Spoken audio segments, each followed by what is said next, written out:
Happy New Year! Almost close, kind of. Hi. Hello. Happy end of the year. We have almost made it to the end of this goddamn year. If you did not see earlier on Twitter, at a whole like Twitter thread of like talking about the year, mostly the positive aspects of that happened this year for me, more specifically VTubing wise, because that was definitely the highlight of my 2023. Yeah. But yeah, I wanted to do one last stream before the end of the year, and I've got the Stardew Valley thing. But we'll do that later. Hi. Hello, Jen. Hi. Hello, Happy New Year.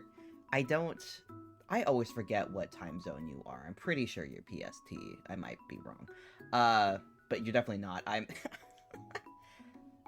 seeing so many people right now being like, it's New Year's already for me. And I'm like, I forget how many people I know who are in time zones that are wildly different from me. I came off really hot. I'm gonna drink some of my coffee. I went on a walk before starting stream, because I needed fresh air, because I've been inside for the past couple days. Your model looks banging. Hell yeah. Thank you. I've worked... I don't know how many hours I've spent... I'm actually gonna move me down and make my model bigger on the screen. I've spent so many hours on this model over the past year-ish. I don't know how many hours I have spent on it, but it's been a lot. Hermes, hello! Hi. Happy New Year. Happy almost New Year. I hope your day is going great. And I'm sorry for spamming you with Baldur's Gate stuff all day yesterday. My past few days, I kid you not, my past few days has been wake up, play Baldur's Gate, eat when appropriate, and then go to bed. That has been my life for the past few days, and I finally finished my save file. I finally did it. I knew, Hermes, as soon as you started playing. I knew as soon as you started playing and you went through Act 1 as fast as you did, I was like, this fucker is gonna finish this game before I finish this game. And I think you started playing, and I had like, I'd been close to beating Gortash, or I'd beaten Gortash and I was going after Orin stuff.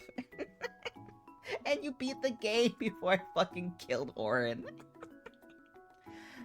Please, it was great that BG3 fixation has gone. Brr, I'm itching. Yes, I'm also starting to consider my second run. Probably in Tactician. I have a pipe dream of doing all of the achievements, but two of those achievements include finishing the game in Tactician. I can't get my hands to overlap the way I want them to. Yeah. Finishing the game in Tactician, and finishing the game in Honor Mode. I can do one of those things. I can't do Honor Mode. I don't think I can do Honor Mode. Guess who's sick? Congrats. Not being sick, Hermes, but to completing BG. Yeah, they flew through it. I don't know how much content you got to with how fast you were going, but how long did your file take, by the way? Because mine took, if I factor in all the times I save scummed, probably around 200, 220 hours. I turned over every damn rock that I could think of, and I still missed stuff. I missed an entire section of oozes and Kuatoa, apparently in Act 2, and I had no idea about it. I'm still mad about it. Okay, but hear me out. Bounce, co-play, run. We need to do that. We need to do that. The question would be is, who are we going to be bringing in? And then which party members are we gonna bring in? It topped a little under 100 hours? Okay. I feel like that makes sense. I feel like under 100 hours, with how quickly you went through, has to have been. You went so fast. I haven't finished it. Jen, you need to. The ending is so good. It's so the best fight in my opinion. Still Raphael's. I don't want to spoil it. Have you played? Have you gone through the House of Hope, Jen? Because I want to yell about something. But if you haven't played through that yet, I want you to plug your ears. Uh, that fight, I'm still thinking about it. It's so fun, and I'm torn because the final fight, on its own, I do think it's kind of bullshit. Uh, when you're going into it blind, I did a rage quit and reset the final fight, and just squished it. Uh, but I keep making my new characters. My main is still in the city. Okay, okay. So you haven't. I won't spoil it, but the music that they decide to go with in the Raphael fight is so fun. And I somehow, because to peek behind the curtain, hello! True, hello! Happy New Year! I think you're already in 2024, so you're ahead of all of us, but hello! Hello from the next year! We're talking about Baldur's Gate, because that's all that's in my brain right now. It was something I wanted to explore, experience, now I'm gonna be a gremlin. Yeah! Now that I've beaten the game, I'm like, I don't have to worry about spoilers anymore. Yada yada. I don't only. God, the hilarious thing about the Raphael fight is I have dual monitors now. I recently got it set up. I got a monitor for Christmas. I'm very happy about it. And I've been enjoying the fact that I can have like a game on one screen, and then in the other screen, I can like have other things. I can see other things. Like I'm focused in OBS, but I can see that I can see Discord up. I can pull other things up while still seeing OBS. It's great. I love the outfit. Thank you. I forget. I'm pretty sure that I've updated it in my like things in my what are they called? My brain is being stupid right now. I'm pretty sure it's updated in my credits. That's what it's called, the credits. I'm pretty sure it's there. Remember, I'll have to check after stream if it's credited. But it is a free outfit on Booth, and it's great. It's so cute. But I keep getting off topic. The song they use in the Raphael fight, the most critical part of it is the first part, because they don't loop that part later in the fight. Like, the first 2-ish minutes is, like, the most important part of the song. The problem with the dual monitor is when, let's say you have, like, Baldur's Gate up in one tab on one screen, and you have other shit on the other screen. If you're not clicked into Baldur's Gate, the music does not continue to play. You don't hear it. I don't know why I did this. I had Baldur's Gate up. The fight triggered. And for some reason, I clicked on another screen within, like, the first 30 seconds of the fight kicking off. So I didn't hear the first, like, minute or so. And so I clicked back in to be like, all right, I'm ready to fight. And I am just sitting there perplexed because someone is singing their own damn villain song in the middle of this fight. And I just sat there and waited for this guy to be done, because it took me like a good few seconds to process what was happening. It threw me off so bad, but when I realized what was going on, it's like Disney levels of like this guy singing his own theme song. And I was so perplexed that later, when I like finished like playing like the session and I was taking a shower, I just found someone who had a recording of it on YouTube, and I was just listening to it while I was taking a shower. And I was just like, this guy's singing his own song. And just on top of it, it's such a fun fight. Raphael's my Disney princess. He is. He is. He. Lae'zel is a Disney princess and she doesn't want to be. Raphael wants to be a Disney princess. I'm still. I can't, like, Harlep? I forget what the succubus's name is, but that, just the House of Hope in general was so, like, just fun. I didn't have any expectations going into it at all, and I hadn't learned any spoilers about it. I somehow, of everything I had heard, and, like, of all the thirst I've seen for Raphael on the internet, I had seen nothing about his, like, actual dungeon, because that's his dungeon, basically. And I went to it so blind. And that's something that I've been surprised about, too, as, like, much in terms of spoilers that I have heard about the game. I really hadn't been spoiled about much, like, the end of the game. I'd actually at one point, a friend of mine, I thought that they had spoiled part of the ending for me. Big clarification. I'm probably going to be talking about major endgame spoilers for the game. So big heads up. Wait, people thirst after Raphael? They do, Jen. Some of them are amongst us. There are some people who are down bad for Raphael. And we have an in-game canonical femme form of Raphael, too. And I'm glad that they had that option, because I could not.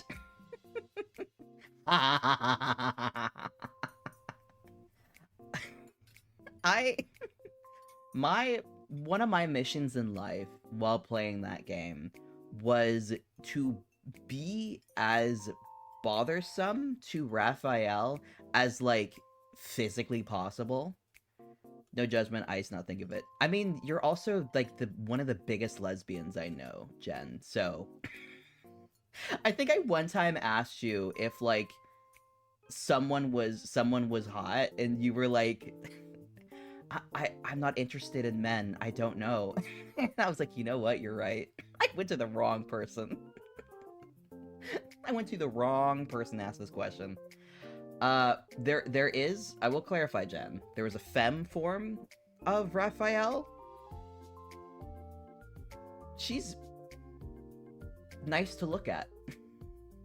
And when I was given the option in the game, do you want mask Raphael, or do you want femme Raphael? I had to go with femme, purely because I couldn't look at him and hear that voice and take anything he said seriously. Because it's just, like, it's ingrained in my bones now that if I see him, I need to make his life worse. Like, ever since I met him, the very first time you run into him, I met him in, like, the underground whatever, and he starts, like, shooting pros at me that he, like, obviously spent a good, like, 30 minutes on. Like, I was like, I have to bother this man. I have to, like, make his life harder, because he wants to be taken seriously so bad, and I refuse to give that to him. And then, when I somehow got lucky, when I was in Act 2, and he's such a try-hard theater geek, he's quite literally a bard. He's given so many things in the game that are bard-specific. He's a bard. That's what he is. He lives and breathes the bard life. And when I somehow managed to, like, I managed to see him at a distance and, like, barely heard him in Act 2 before I stumbled upon him. And I don't know if this was, like, intentionally obvious or what, but I was able to spot him far away enough in Act 2 that I forget who it was, I had somebody sneak up invisible just to listen to him. He rehearses his lines before he talks to you. He's the most He's the geekiest, the dorkiest loser I have ever met. And I think the most important thing to me that they put in the game is when you do the whole thing, if you do the whole thing with his little succubus, they let you ask one question, and they give you two options. One of the questions is why you're there in the first place, so it's the obvious thing you want to ask. The other option is you get to ask if he's good in bed. And I save scummed and picked that one, assuming that would be it. The succubus just gave me the answer for free. And it really just made those 220 hours worth it to have the option in my next dialogue with Raphael, who's already pissed at me for burning his house down, to get to look at this man in the eye and say that you don't last long in bed.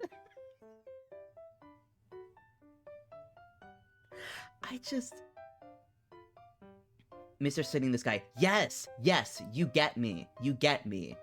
They are, oh my god, yes, they are one in the same. Not quite, but Raphael knows he sucks. Mr. City doesn't. Mr. City thinks that he's like... Mr. City thinks he's good, he's great. He's not. He sucks. He sucks, but you put them in the same room and it's like, oh god, no. This is why bards are vile villains. Oh my god. And just the fight is just fun in general. There's an interesting mechanic.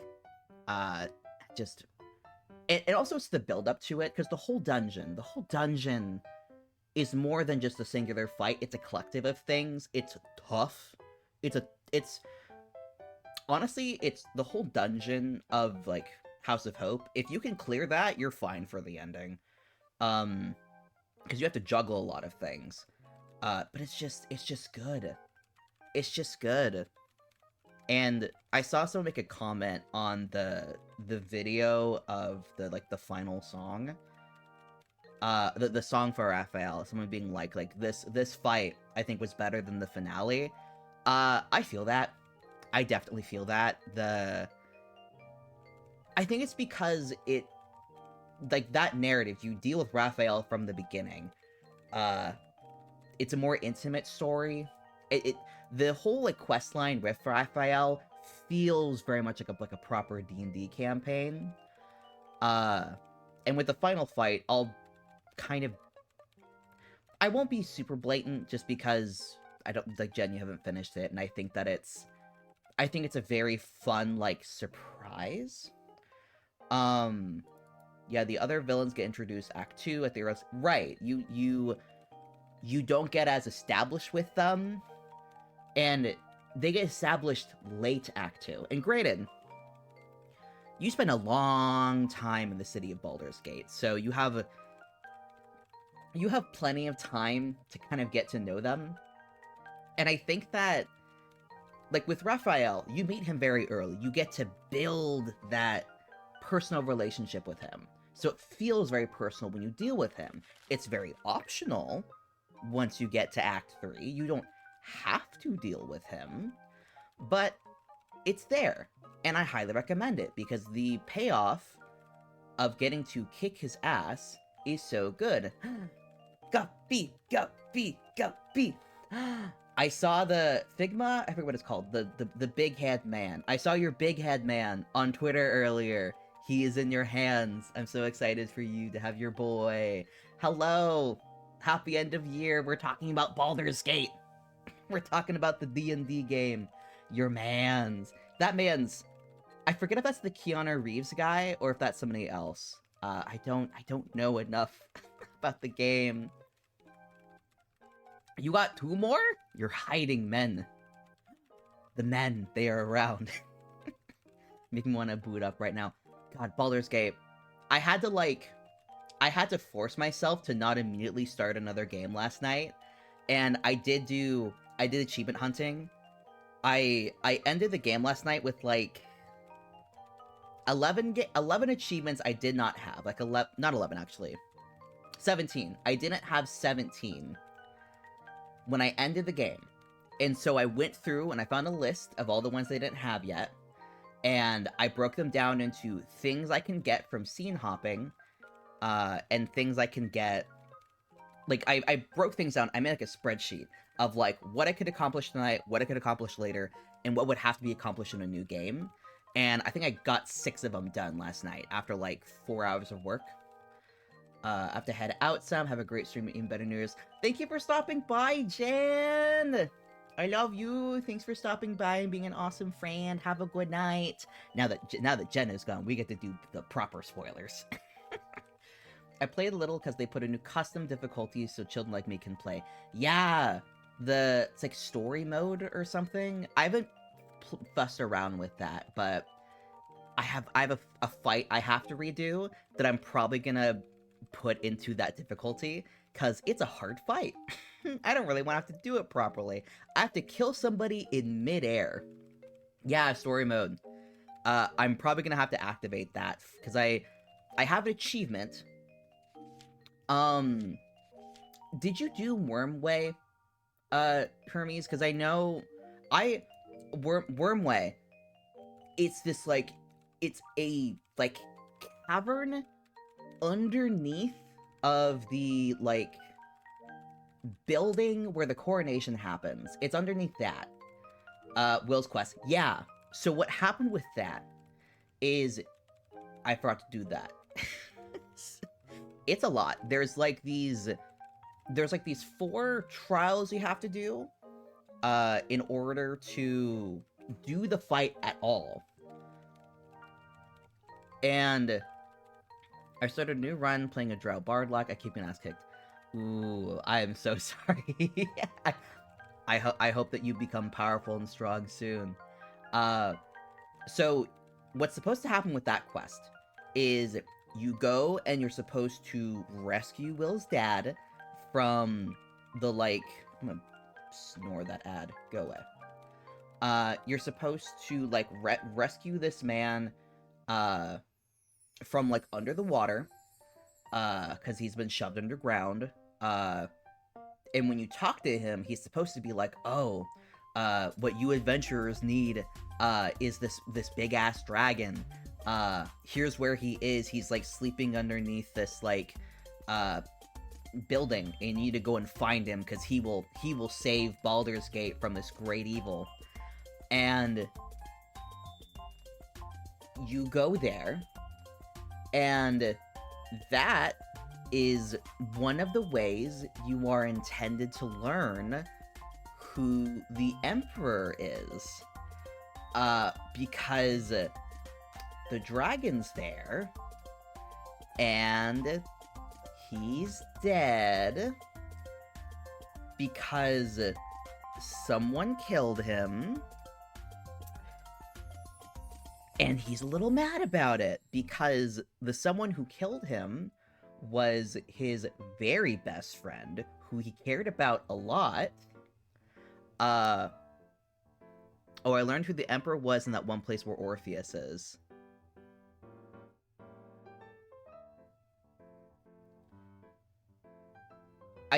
Did you learn who he is, or did you learn who he is? Because you get to learn who he is, as in who the identity of the dream visitor is, and then you learn later who he actually was, because he is someone in Faerun lore. Someone who was very fucking important, and I didn't even anticipate them going that direction. And let's just say, I learned a lot of info about him. Me who has not finished this game. You're so fair, Guppy. There's so much information that you learn in this game, and I spent 220 hours getting most of it. Guppy, I just like listening to someone talk. It's just... wait. I forget. Yeah, Jen's gone. I can do proper spoilers. So for real, oh, you guys are so sweet. This I was like yelling in group chats last night, and no one was awake. I was just yelling at nothing. And just like, so this like end game. So this whole game you go through, you got this dream visitor, and they're like, I will protect you. I like yada yada yada. You can form a relationship with this guy. It can be intimate. It doesn't have to be, but it can. You can be very vulnerable, and you find out they're a mind flayer, which is a big swerve. I assume that was where it was going, because it felt like if you're gonna reveal anything, in that context, it's probably gonna be something shocking like it's a mind flare. Oh, and they already previously established that you might meet characters who are mind flayers or yada yada. Accidentally made my dream girl hot. My friend said I'm a lost cause. See, here's the thing. That's what you're supposed to do? Because in the beta, the dream visitor, they weren't called the Guardian. They were just said, who do you dream about? And it is quite literally that meme where someone's like, an alien came down and they're like, we studied Earthen history, because we wanted to present ourselves in the way that would be the most approachable. So that's why I appear to you today, in the form of your, like, representative, Dwayne The Rock Johnson. And that's the point! That's the point! And that's what they did! That's what they did! In the beta, they were like, who do you dream about? And, like, the devs put the person in, like, the fine silks and gold decor, very much intending you to make them, like, attractive to you.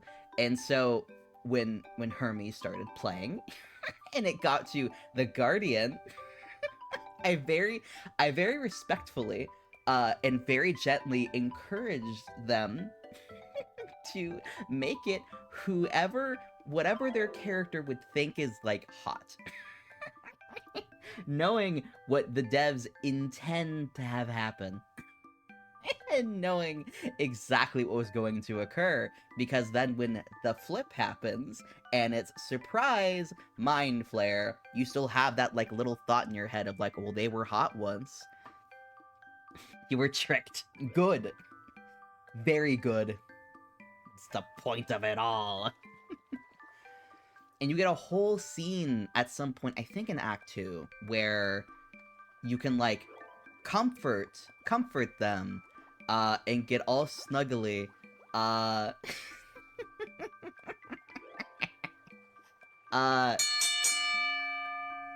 no, upcoming tomfoolery. Uh-oh, where are my gloves? I moved everything recently, and I don't know where my shit is.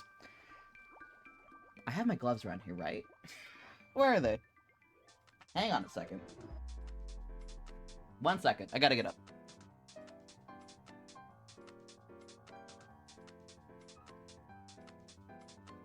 You gotta watch me stare up into the ceiling. My cat is she's just looking at me from a distance. Do I have my gloves? I swear to God they were here somewhere. My only other thought is the cat took them. I don't know where they would have gone. They couldn't have gone far. Is it the mind flayer everybody wants to bang? Yes, it is. And you get to. And not only... There they are.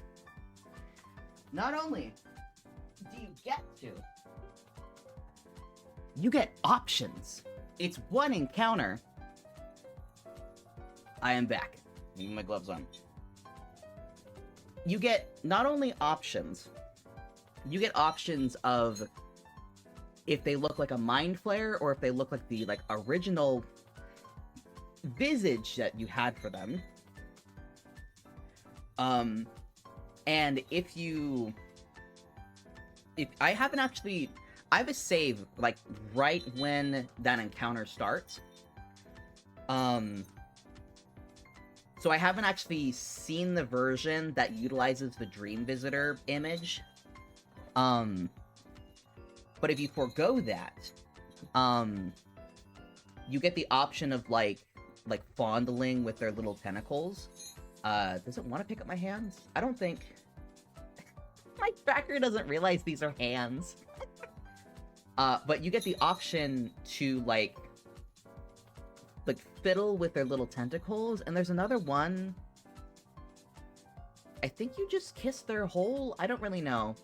I forget what the other option is, but the one I went with when I did my initial run, because of course I'm gonna finongle the dongle when I have the option to, because my dirge, because I did a dirge playthrough, was an interesting level of, like, demisexual. He's got an interesting sexuality where he's like, I don't really care about sex, but I'm fine with a lot of it if it pops up. And there's so much sex in this game. Oh my god, you it's very hard to play this game and be like you kind of have to play a character who's like fine with having sex if you want to do any romance in this game. I wish that wasn't the case, but it is. But that's a whole can of worms. But yeah, there's a lot of options.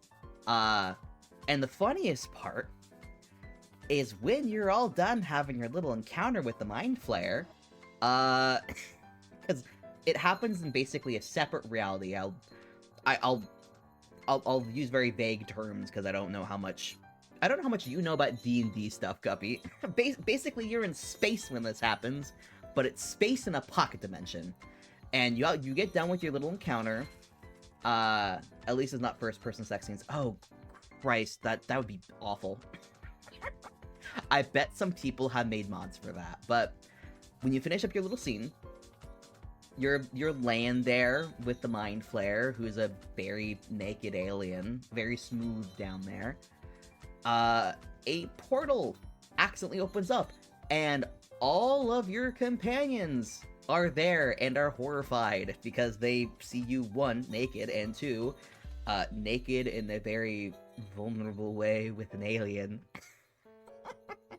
And I'm so mad because the game in the cutscene is like, the Mind Flayer is like, oh, don't worry, I've like modified their memories so they won't remember that little incident. And I am so mad because I wanted to go around and get everybody's horrified reactions to what happened. Because it's so funny. I really wanted to know what Halson would think. Because they even show him being like, being scandalized. And this is a man who, God, this man is so interested in sex. Oh my god. Just, Halson can grin and bear, he can deal with it. It's so funny. I want to ramble on more. An ad keeps trying to pop up. That's the bear sex man who's no, this man, I cannot stress it enough, Guppy. Like, he's not someone you meet immediately, you have to obtain him, basically. The moment the man pops up, the game downright encourages you to be the most thirsty person at him specifically. Like, literally, every time you talk to him, until, like, the end of the game, you will always have the option to like, he says something and you can just be like, like, you can be such a pour at him. It's so funny. And I was intending to just solely go after Shadowheart, and ultimately Astarion started popping up too for me. But literally he pops up in the game, and the game dialogue encourages you. And the game makes you wait until Act 3 to do anything with him. And you have to do a lot to unlock that as an option. As soon as you do, though, you get bear sex mode. Squirrel reaction it's so funny. it's so funny. The game makes you wait so long, and they let you be like a thirsty little whore for so long, and an ad has to happen. I apologize. An ad has to occur because it keeps yelling at me. So for those of you who are not subscribed, and those of you who don't have ad blocker, I'm so sorry, but an ad has to occur for about a minute. Game assigned House and Romance Arc. Yeah, I had to. There were so many people that I connect. What's a good word for fucked that's not like directly fucked? Canoodled, I guess. I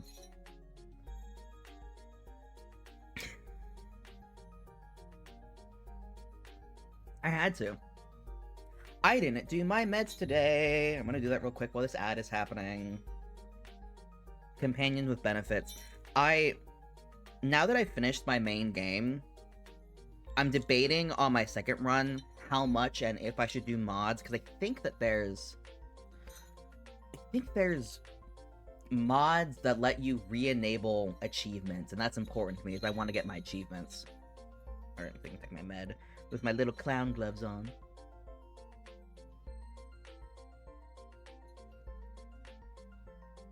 The ad started now? Really? Gross.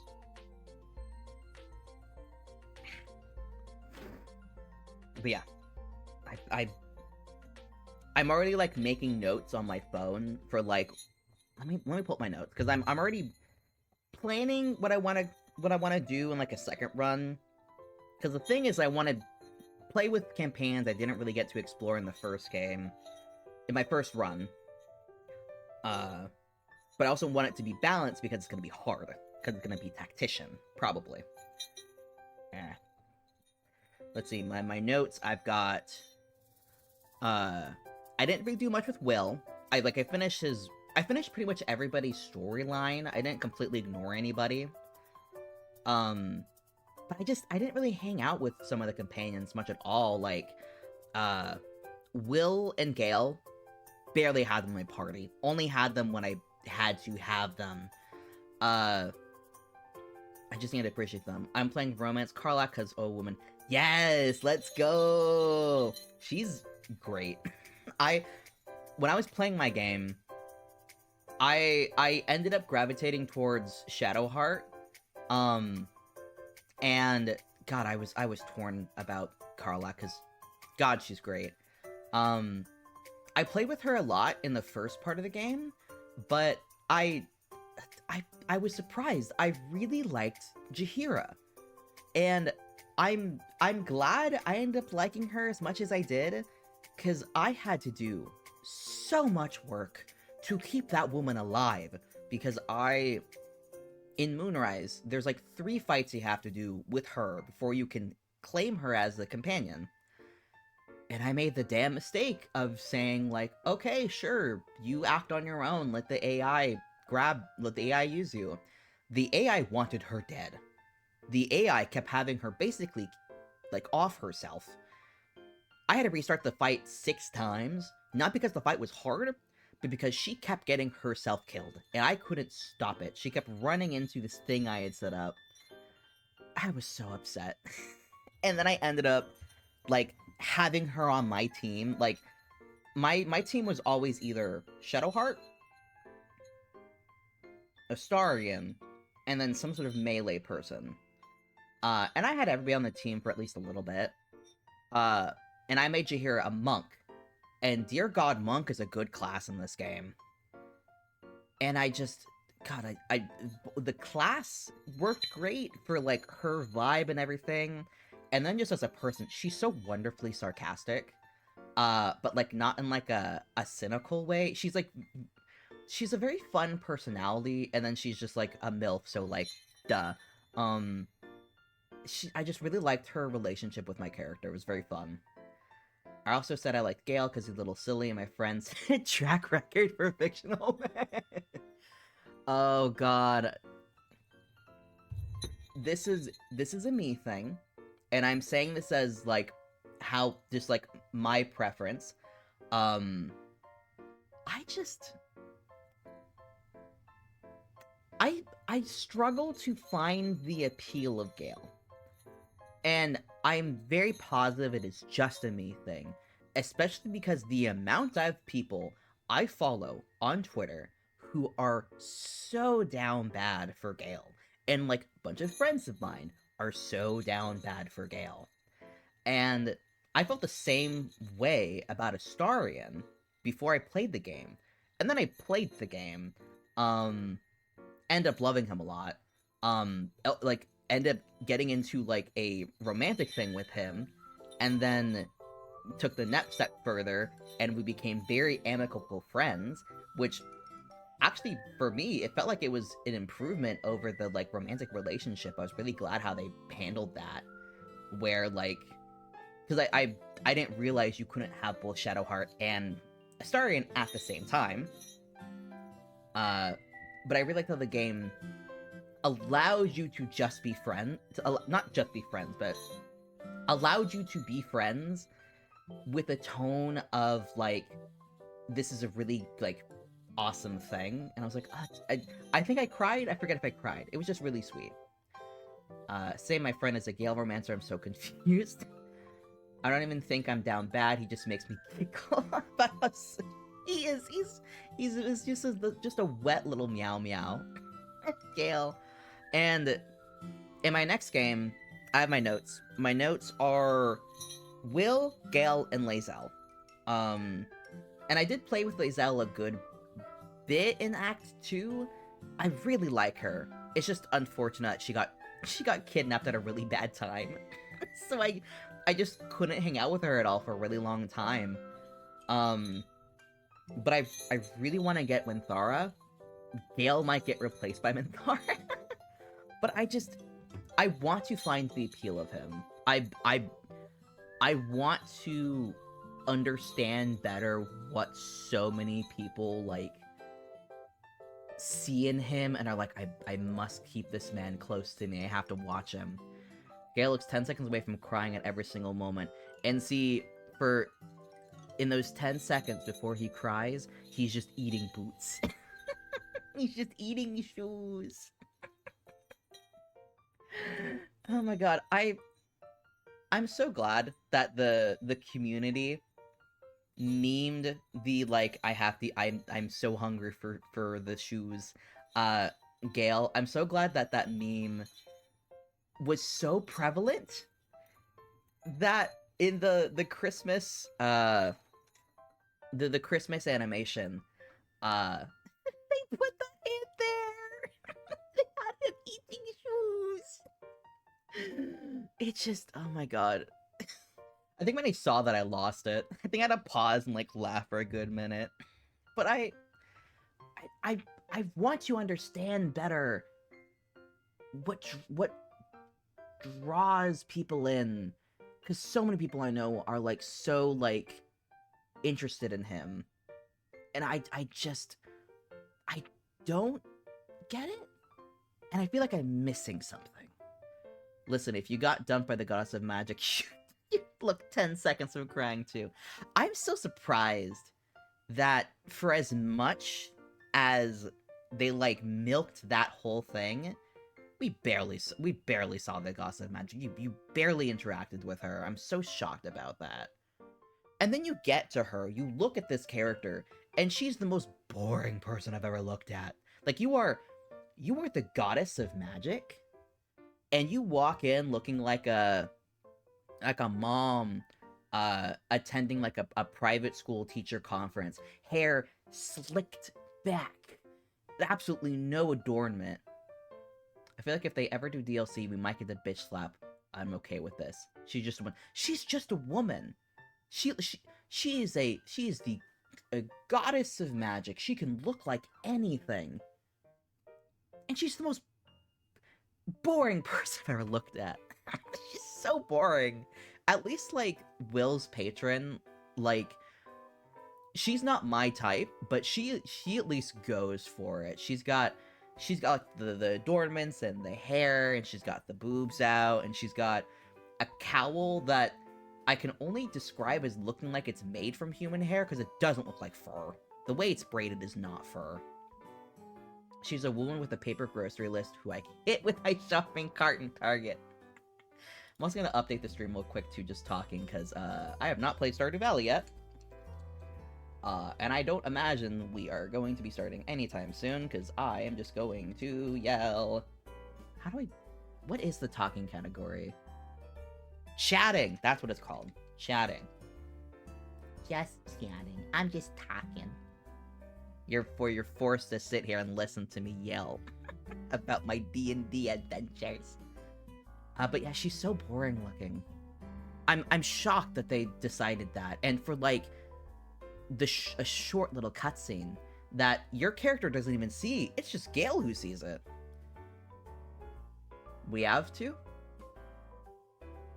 I don't know if you clicked too early or not. I feel like you did. Oh, I finished my second D&D campaign this week. Congrats! Congrats! Which character is it? Is it your Viking Sona, whose name I'm spacing on at this moment, but I imagine you can refresh me. If I could be a goddess, I'd literally be anything. I feel like VTuber Sonas, I feel like those are pretty close to like what sort of celestial being you might look like. And that's a funny thing that I've always found funny. Like VTuber models, yada yada. They can kind of just look like anything. Oh no, Nyquist's campaign has been over for a bit. This was the one. Oh, the DM'd one. Congrats! Congrats! It's fun to finish a game. I think I've finished more games as a DM than I have finished as a player. Which I feel like is probably the case for most DMs. I've been in a lot of games that didn't properly wrap up. And that's the case of D&D, sadly. Someone let's play D. Okay, here's the thing. Putting Baldur's Gate on like pause for just a second. This is something I do genuinely want to do someday, and I've wanted to do this for a while. Not D&D, not fantasy whatsoever. Call of Cthulhu is a game system I really like a lot. I haven't gotten to play a lot. I've run a few games in it, but they have adventures that are intended to be self-run. They're printed. I think there's only a handful that have been done so far, and I've run through one of them, but they're intended to be like most essentially teaching tools to like teach you how the game works, how to play it, and it's like a choose your own adventure. I have wanted, pretty much since I have started streaming this year, I have wanted to run a game where chat plays the adventure. Because you can do it. It's just like you get to, every so once in a while, you run into a situation where you have to roll or you have to make a choice. And my goal of mine has been like, when I have like a more consistent audience, when I have people who like more regularly attend, to literally run a game of Call of Cthulhu, like get music, get ambiance, do all this stuff, and like you as the player, you build the character sheet, the chat builds the character, come up with the backstory. The very first, I went through this myself on my own, and I've run this before with friends, like 2 years ago, where chat, like my friends built a character. I think his name was like Lucas Ostone, and he was like a not a librarian, but he was some sort of like anthropologist, and they built this guy, and we went through, and I think it took like 1 or 2 hours. It wasn't super long, but I really want to do this someday. Definitely sometime next year. I just have to make sure that if I don't suddenly have like a massive growth for whatever reason, I would definitely have to make a like do a big event about it, because I really want people to be able to like come and like engage with it, because I really like the Call of Cthulhu system, and I like what you can kind of do in that space. It better aligns with the type of stories I like to tell. I just think it'd be so fun. And like there's another adventure, but it's a lot longer, and I haven't played through it myself. And the unfortunacy of like when you're dealing with like eldritch horror and cryptids is it gets into territory sometimes. I think the whole narrative is based around a creature um that is like, I don't want to say the name of the thing because it's, from my understanding, it's a not quite a slur, but it's a name you shouldn't say. But it's the cryptid whose name starts with a W. That is not caricature, but it's a misrepresentation of a like a cursed spirit in like, I forget what the Native American culture is. Uh, but the whole thing is based around a creature like that, and I would want to tweak some things so it's like, hey, let's not do a racism when we don't need to. And that's just unfortunately stuff that pops up in this kind of like, in any scope of writing, you're gonna find some stuff that you're like, I don't quite want to the stuff, but like there's a very limited set of options within the pre-written Call of Cthulhu stuff. But I would have to do some research and some tweaking. But the first adventure, the 1 to 2 hour thing, that thing's fine. That's just some nice, good, really generic. What are words? Nice generic eldritch horror. Nothing too specific. Very generic. A little weird. And most of the time ends with you dying, because that's such show business, baby. Actually, a funny bridge between Baldur's Gate and Call of Cthulhu. The last game that I ran, Call of Cthulhu wise, was a multi-session thing. Like a set of people coming to town trying to investigate some stuff.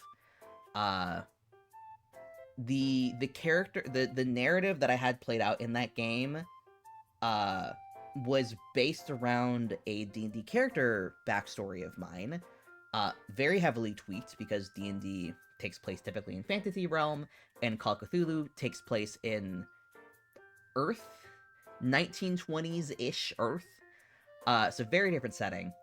But the character like backstory that like the mystery was all based around was the character I utilized for my Baldur's Gate run, Kansu.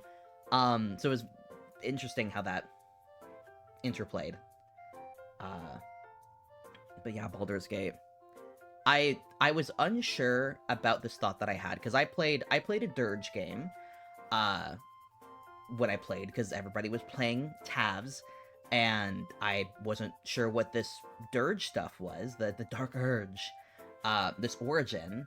But by the time I saw it as an option to play, I'd heard just that it's pretty much just a Tav, but with some more stuff in place.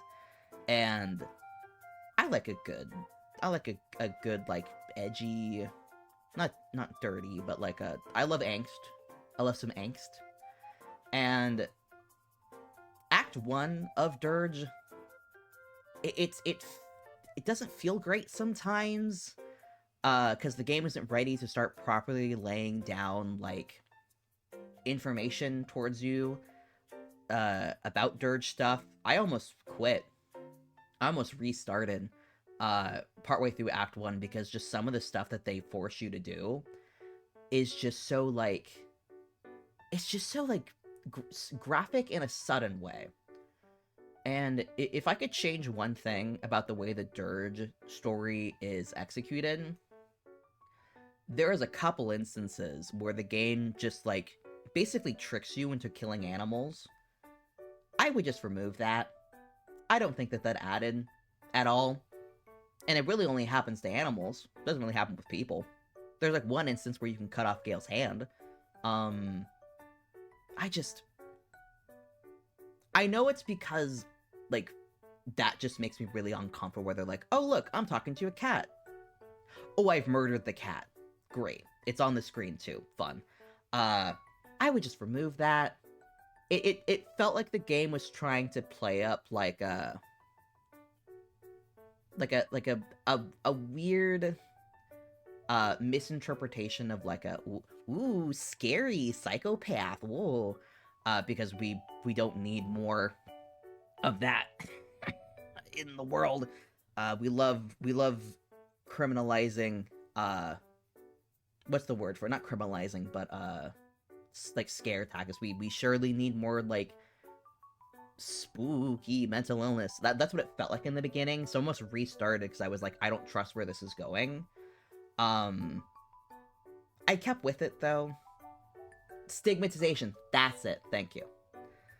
It felt like that, but I was like, I want to trust where this is going, and at the very least, I was like kind of understanding like what prompts in the conversation were probably going to lead to like I'm suddenly murdering a small animal, and I set up a rule for myself where I was like, okay, my character doesn't talk to animals. Someone else does that.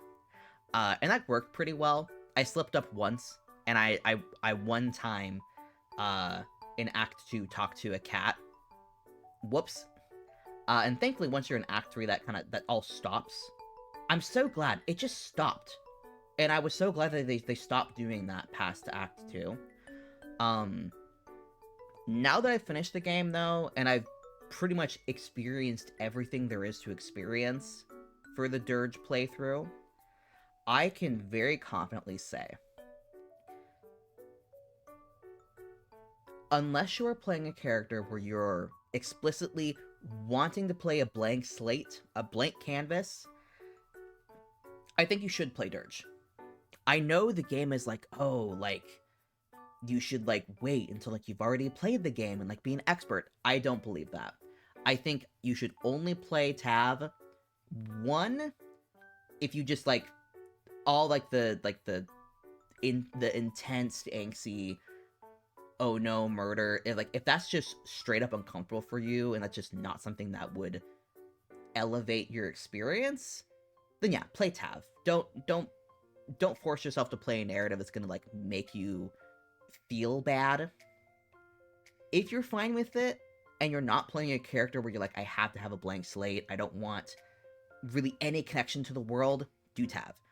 If those two things aren't a barrier for you, I think you should play Dirge. Because there are so many things, especially partway through Act 2, that is like, you are so important to the world. And it is in the most surprising places that you will find, like, it's basically a mystery. You're trying to solve the mystery of who you are, who you used to be, where you're placed in the world, and you are so important to the narrative. I thought the whole Dirge stuff was going to be a completely unrelated thing. I thought it was going to be completely unrelated, it just kind of happenstance to line up with the absolute plot. It couldn't be further from that. You are the reason everything happens. And it is so fascinating when it finally, like, kicks in the high gear, and the relationship you have with, like, the big bads, the big bad, Gortash specifically, for those who like him. There is one encounter, for who? I wonder who.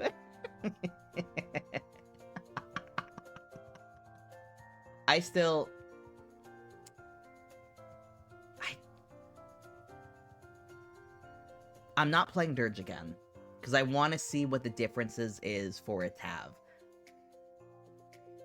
I had to kill Orin second in my game. I had to kill Gortash first to do a thing with Orin. I wanted to see.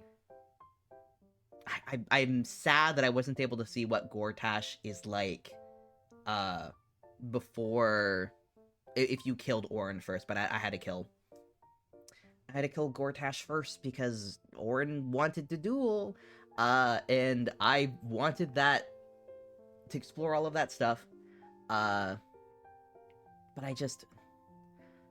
I think at this point now, if like anybody tells me like, "Hey, I'm playing," for the first time, I'm gonna be like, "Play Dirge, play Dirge, do it." It's so good. There's just so many things, and I think if I had played Tav first, I might have gotten bored. Not because the game is boring, but because your character can feel so like disconnected from the world, because no one's really addressing you specifically outside of like, oh, you're the hero. It's like, okay, well, who was I? You don't have any of these preset relationships with anything, and you get that with Dirge. There are so many people who love you as a Dirge. I had no idea that was going to be how it is, and it's fascinating the amount of people who love you. The funny thing is that because my friend always DM'd me about his Dark Urge run, in my mind it's his game, so I don't feel the urge to play it. Interesting. I just associate with his character. That's understandable. I get that. Yeah, I still would recommend it. Like, you gotta deal with some gnarly shit in Act 1. If you can get through Act 1, I think you're fine. Granted, there's a big thing in Act 2 that the game encourages you to do as a Dirge. I didn't do it as a Dirge. The funny thing is that, as much as I deeply enjoyed my Dirge run, there's a lot of things I didn't do. Like, pretty much any time a Dirge thing popped up, I resisted it. I, like, pushed it away. And even doing that, even resisting pretty much everything about the Dirge stuff in my run, it doesn't punish you for that. Like, there's a moment where you do get kind of punished, but it's not like... It's still something that you can kind of fix. And you do get a resolution for your character if you resist everything. You're not just, like, eventually just gonna be, like, game over because of it. Which I'm very happy about, but you can play a wildly different game. You can play, like, 2 wildly different experiences as a Dirge if you want to. You can lean into everything. You can be this, like, evil, scary murder thing. And in Act 2, it can change so much if you do that. I don't want to, because it would require you to do a lot of devastating things that I didn't want to do. But you can. So you can do 2 very different Dirge experiences, if you want to. It's not for me, but that's a nice thing about the Dirge playthroughs. You can really tailor it to what you want to do. And I like that. My friend Corey, he started a Dirge playthrough and he actually gave up, like, early in Act 1 at a very understandable point, because there's a part in Act 1 where you're forced to kill somebody. And he bailed at that point, and I had to consider if I wanted to keep going after that, because it was very intense. There really isn't anything after that that's as intense, but yeah, it's a lot. I think I feel bad about killing that person. Yeah, I had... The funny thing is that, like, this person pops up, she's very sweet, very lovely, and you're forced to kill the person. There is a way that you can avoid killing that person. Someone does die. Someone has to die. But you can prevent it from being that person specifically. But the funny thing is that at the point in my adventure when that person popped up, I had not met her. I thought she was a completely random-ass NPC they just threw in for me to kill. And I was devastated, because she was very sweet, and I was very excited to be like, oh, this, like, cute little bard. She's, like, popped up, and I'm like, oh, she's delightful. I'm so excited to have this adventure with her. Very cute design, very cute personality. I was very excited to have this little adventure with her, and then I went to bed and woke up with her entrails in my hands, and I was shocked. I I had to take a walk, because I didn't know if I wanted to keep playing. But I was like, you know what? This game is making a point. They're like, hey, this origin is it's gonna get intense. Um, but I was like, you know what? It's smart that they throw someone at you. You don't know who they are. You've never talked to them before. It's a gentler step into the possibility of you might at some point get forced to kill or maybe kill someone that you care about. So I'm glad that they executed that with the character you don't really know. And then I found out later that no, not only is that not a random NPC, that's an NPC that you were intended to talk to, intended to have an extended conversation with, uh, who you in theory can help out. And I just, for some reason, that cutscene played for me before I met her. So yeah, you're supposed to know her. You are supposed to be doubly devastated by this turn of events. I just hadn't noticed her before. And she also teaches you how to play an instrument if you don't have a bard proficiency. And that would have been really helpful before my character got changed to a bard. Yeah, huh? Same. My first run, I didn't meet her till mid-Act 2, where my new run, I finally met her in Act 1. Yeah, I didn't know she was there. I learned about her while doing a multiplayer run with some friends, and they were like, oh, we're gonna talk to her, and I was like, you can talk to her? She's real? But yeah, you can, if you're doing a dirge run, the way you prevent her from dying specifically is you have to, like, literally knock her out in the overworld before triggering that cutscene. And the thing is, like, yeah, she's still there in the day. They send a completely random NPC in to get murdered, who literally fulfills the same, like, I think is a bar. Like, literally, it's like the same stuff. It's just a different character, who you don't know.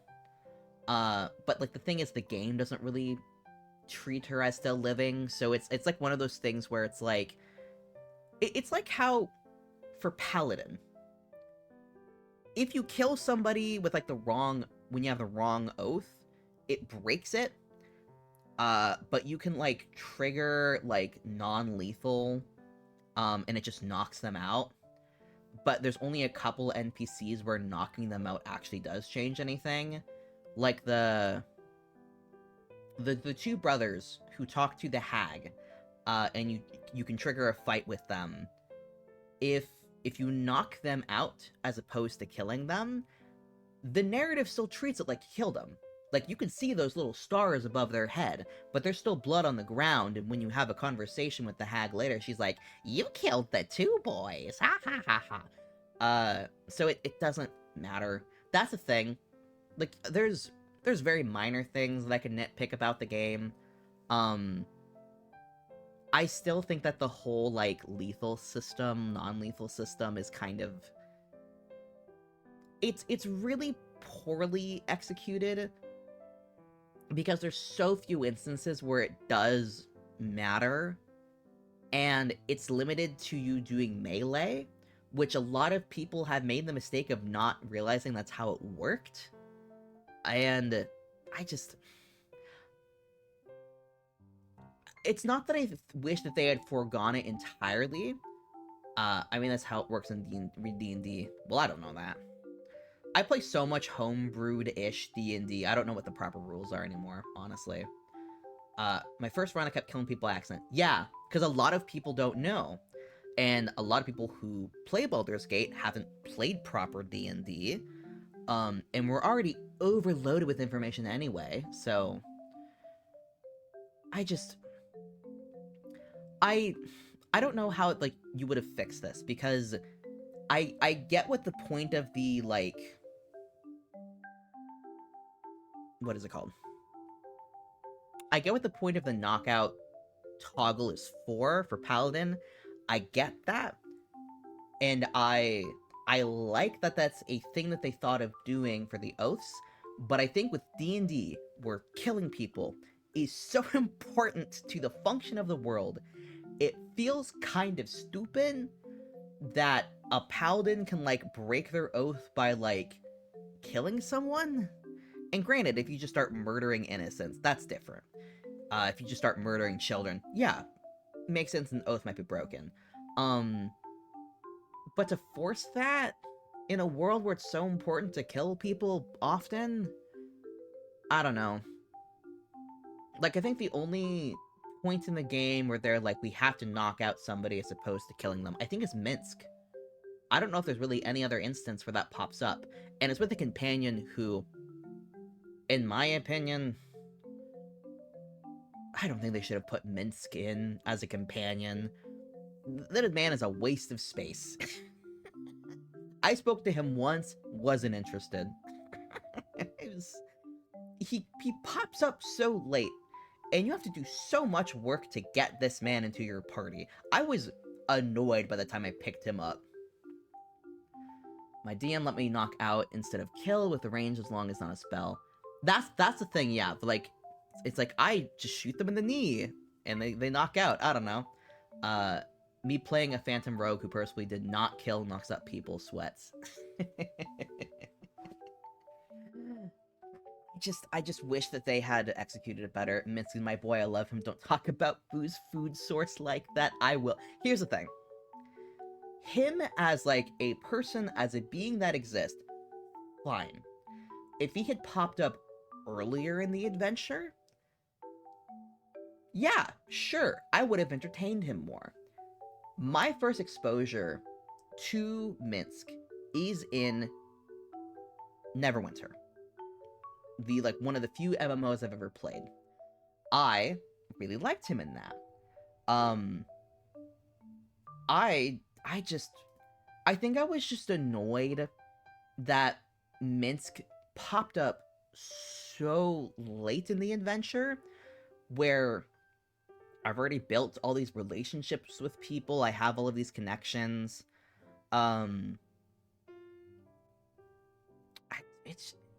He just shows up so late. And you already have to do all this work to get Jaheira, that I'm like, at this point, if I, like, have, like, room in my, like, interest to, like, build a rapport with him, get to know him as a companion, like, I wasn't interested, and he's, like, his type of character is just not one that I gravitate towards most often. So I was already like, I'm just not interested in dealing with this man. I like the fact that he was a full-blown companion. I expected him to be more like Will's dad, or like Mizora. Like, I expected him to just kind of exist as, like, an extension of Jaheira.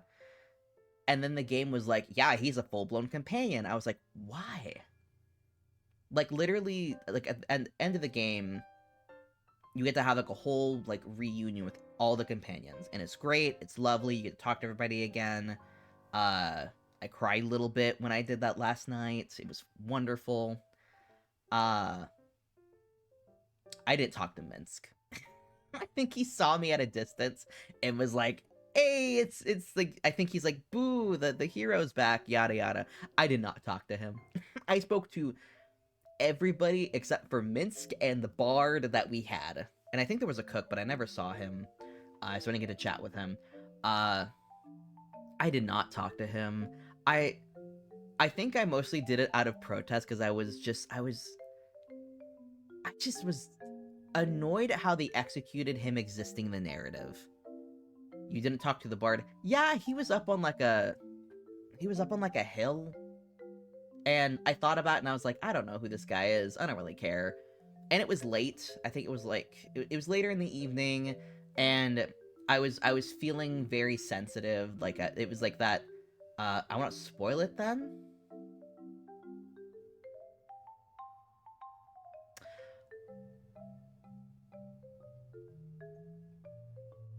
I mean, I have the game on my computer. We can just We can just open the game right now and we can talk to him if it's stream appropriate. I did not chat with them. It's not like what happened with Harlip, right? He's very cool, as I'll say. Huh. He's a friend of Volo's. Okay. It is so funny, the dichotomy of Minsk and Volo existing. Volo provides nothing of value. He provides nothing of value. The man's doesn't even get an invitation to the damn thing. He sneaks in by himself. I was so much more excited to see him than Minsk. Because I got to build the rapport. He was useless, but he was my damsel in distress. He was my final girl. I think literally like the dinner started and I saw him and I just ran. I shoved Shadowheart to the side and I was like, my mans. I think that's probably it. I think the way I feel about Volo is probably what people feel about Gale if they're not like romantically interested in him. He's my baby girl. His whole character is so funny. He's so useless, but then he provides like occasionally a useful item, which I can't underestimate. Like, I can't overestimate how useful that he gives you. I put that on to Astarion. Oh my god, the amount of encounters that were streamlined because the man could just see where things were. Oh my god. I can't believe the game makes it seem like it's just gonna kill you to do that, because it's so useful. And I felt very special that my stuff, because most people, when they, like, the C invisibility thing, they just put it on their Tav. And I straight up could not, because my Tav already had a Haggai, and he was like, literally, I couldn't put it on him because he had the Haggai, and he was like, I can't lose both eyes, and I was like, I respect that. And my Astarion got to be heterochromic. And it felt very cool in those cutscenes to, like, see him just be, like, a little bit different from, like, all the other Astarions I see running around everywhere. And I already figured he's not going off of my team. Him and Shadowheart are staples. They don't leave the team. I just have a revolving number of melee characters who come and hang out. So just having him there was just, oh my god, it was so nice. I think I went on a tangent. I don't remember why, and I don't remember where I lost track of the plot. I was thinking I was yelling about Minsk, and I got distracted. Let me see if I can scroll up in chat and remember where I was going. Oh yeah, the damn knockout system. There had to have been a better way to implement that. I just don't know what it would have been. I feel like the game wanted it to be more I imagine they would have had to do a lot of work if they wanted the knockout system to really work. I either just didn't see the right instances of it working, or they just didn't implement it in a way that I think was good. Ah yes, God's favorite princess and the begged... Huh? Who is who, and which is which? Do clarify. The pegged prince. All I can think of is the Karlach date. Because I think if you do a date with Karlach, I don't know if it's with every body type. I think she takes command. And I think it's implied.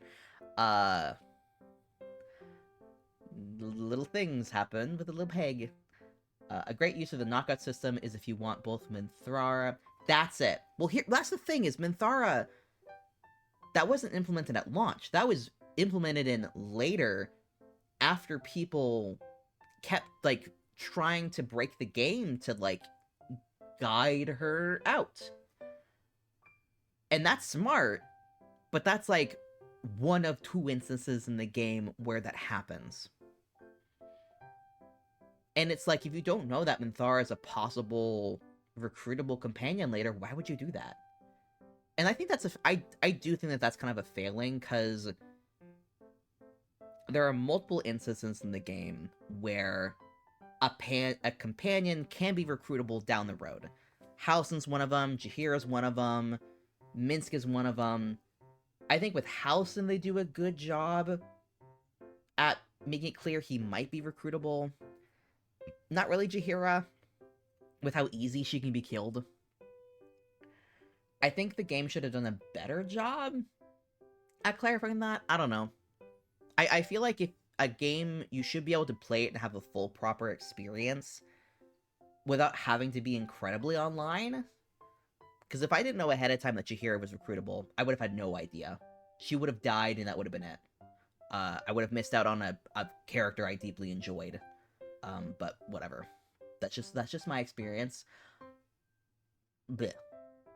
God's favorite princess, Shadowheart. Oh, yeah, duh. And Peg Prince is Gale. Yeah. He's got Portland energy. I think it's his hair. And I say that proudly. Oh god. I'm really excited in my second playthrough to get, is it Minratha? I don't know how to pronounce her name. I'm really excited to get her know her more. Her voice is so hot.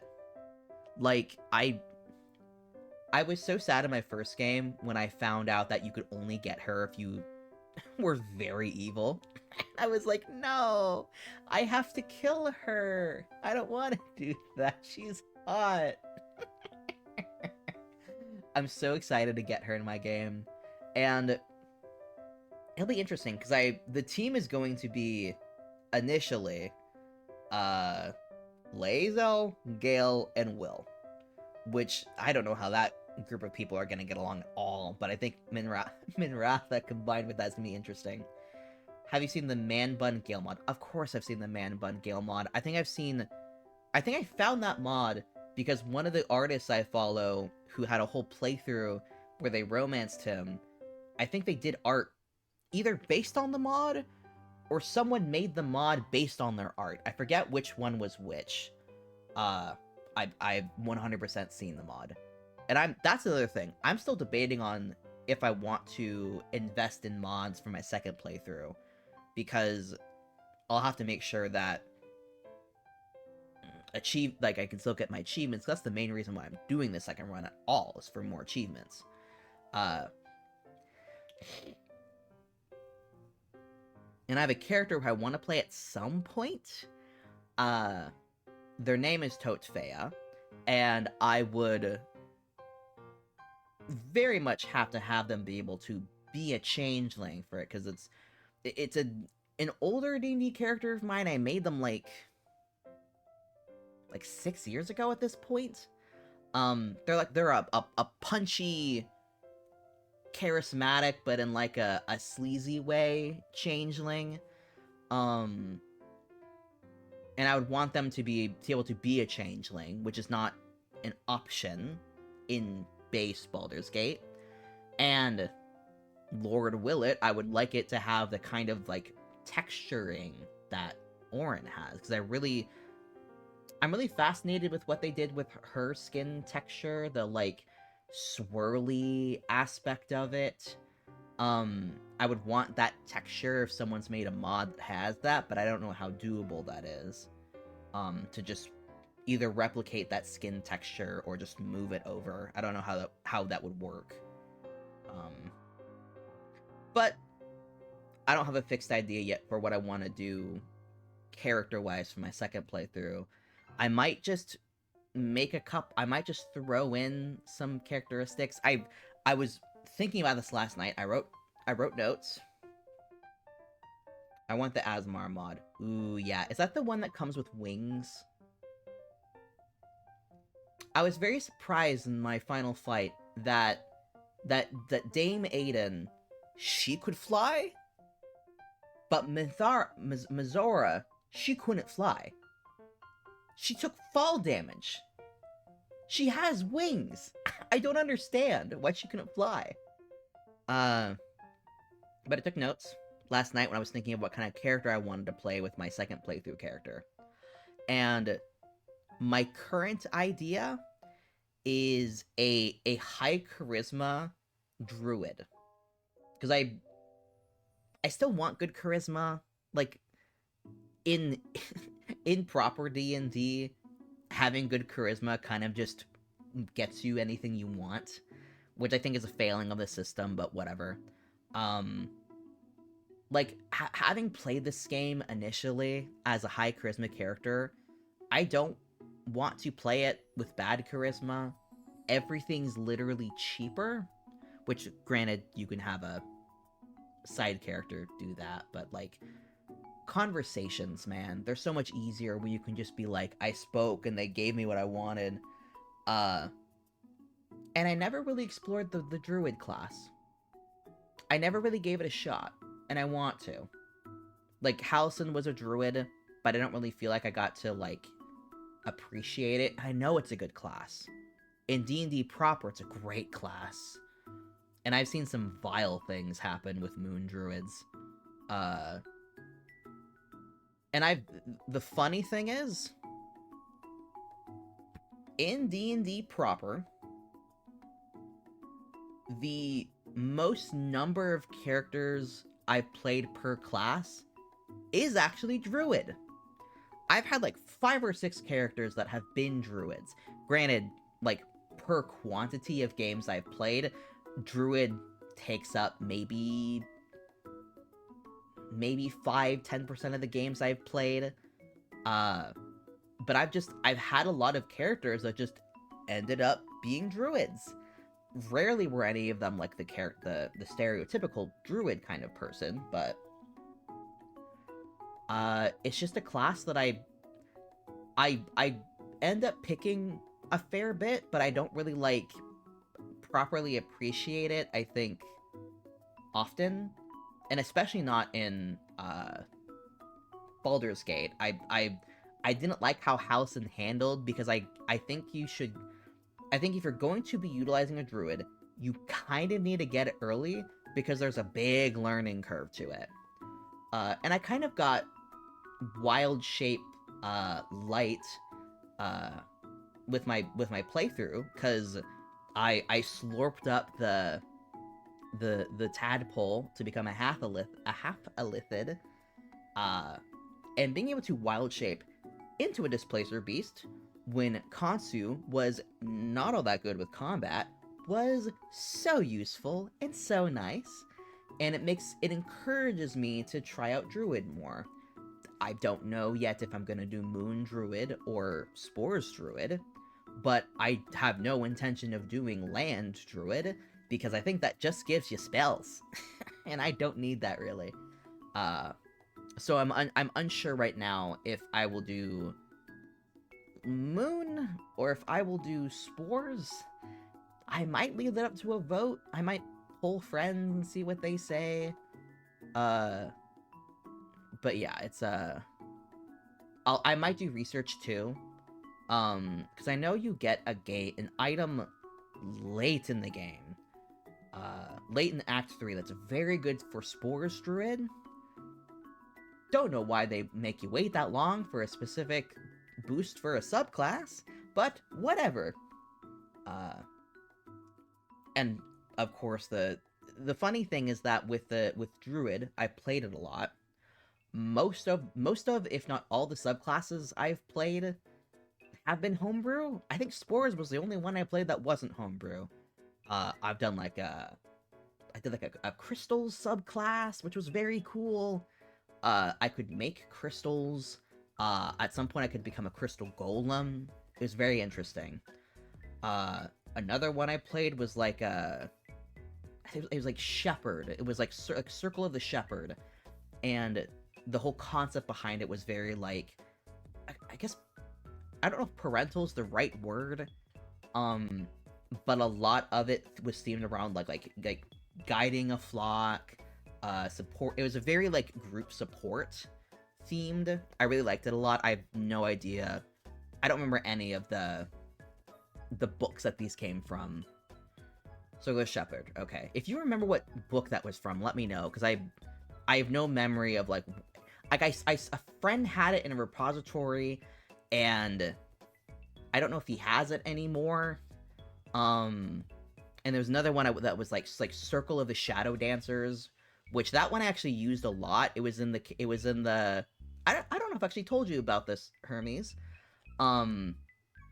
It was in a game that I played in for like 2.5 years, where we were level 25?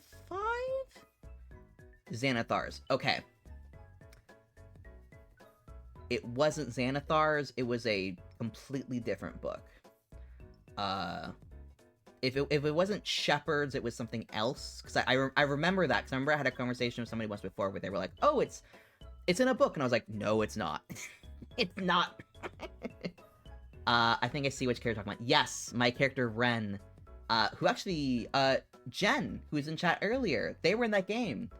They played a character named Naya, who was a monk, whose, like, main goal in life was to go as fast as physically possible, to go Sonic speed. And yeah, that game, I played in for, like, 2.5 years, and the game had already been going on for 2.5 years, and I had to dip out of the game early, which was very funny, because I left the game early, and then the game ended 2 sessions later. Like, they completed the whole story, they didn't just stop playing. But I played this druid subclass, Circle of the Shadow Dancers, along with it was a multi-class, because level 25 you have to. It was like,